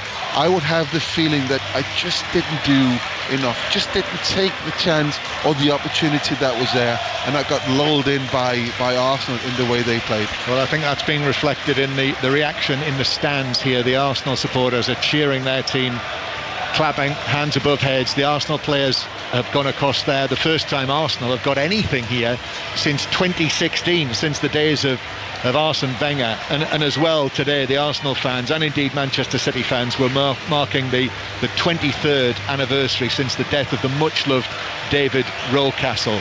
As for Manchester City, so that's a 5th draw at home in the Premier League this season, and they've not been able to win against either Arsenal or Liverpool in the Premier League this season.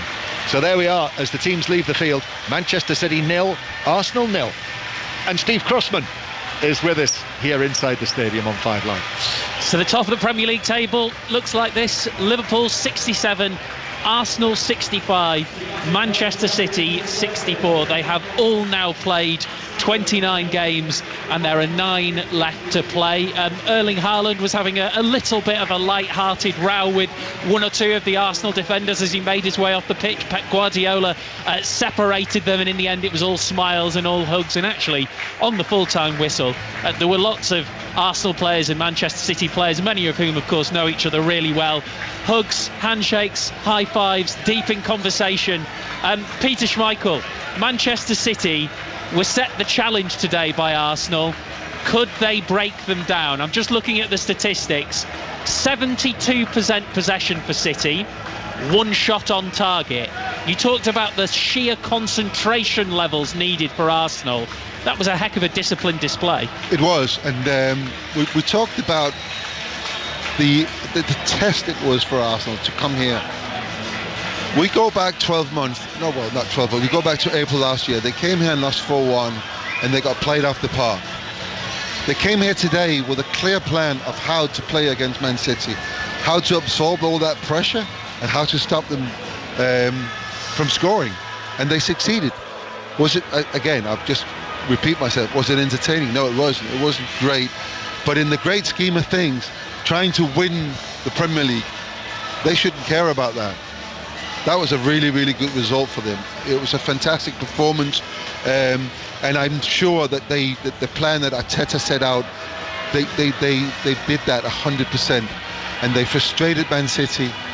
Man City, they could have done a lot more. I still think that because they're used to these kind of games, at some point there'll be a gap, there'll be an opening, there'll be a chance it will happen.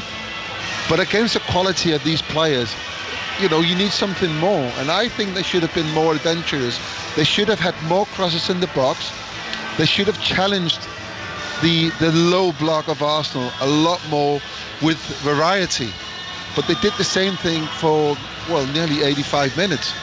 And when you're up against that and you feel that it's going your way, you're defending well, that's just giving you more confidence. I suspect there will be some discussion about the way that game was refereed this afternoon. What I would say is whatever Anthony Taylor does in his entire career doesn't matter because of his amazing actions in that game at the Euros when Christian Eriksen collapsed, when he did an absolutely amazing job in those circumstances. So forget anything else. But the game that we've just watched, it was just strange. It sort of felt like he refereed it like it wasn't any other game, which surely you can't do as a referee. If that was Burnley versus Crystal Palace, there would have been 10 bookings. Yeah, I mean, I've got a lot of time for Anthony Taylor. Absolutely. I was in the stadium that day, and I think that his performance that day, how he handled it, the responsibility that was up on him, he handled that really, really well. I'm saying in commentary that he should be booked. But in fairness, I think he actually did quite well. It did flow nicely, didn't it? And it was the same for both teams. And we saw that at the end, towards the end, Rodri got tackled by Ødegaard. It was quite a sort of, wasn't a nasty tackle, but it was a bad tackle, And what happened was Rodri just stood up and they carried on. There was no discussion. So in a way, I think that was because he refereed like that. But when you see that first minute where Jesus, he actually pulls a player down, that Bernardo Silva, who would be not clearing on goal, but clearing to the penalty box to either have a shot or to set somebody up for a chance. That should have been a yellow card. Those are the rules, and I don't know. I think he was all right in the grand scheme of things. I think he actually did quite well. I also remember him refereeing, that Europa League final last season between Roma and Sevilla, which was a nightmare, an absolute nightmare. And he took some fearful hammer after that. That's all part of refereeing experience, isn't it? He's probably taking something from that.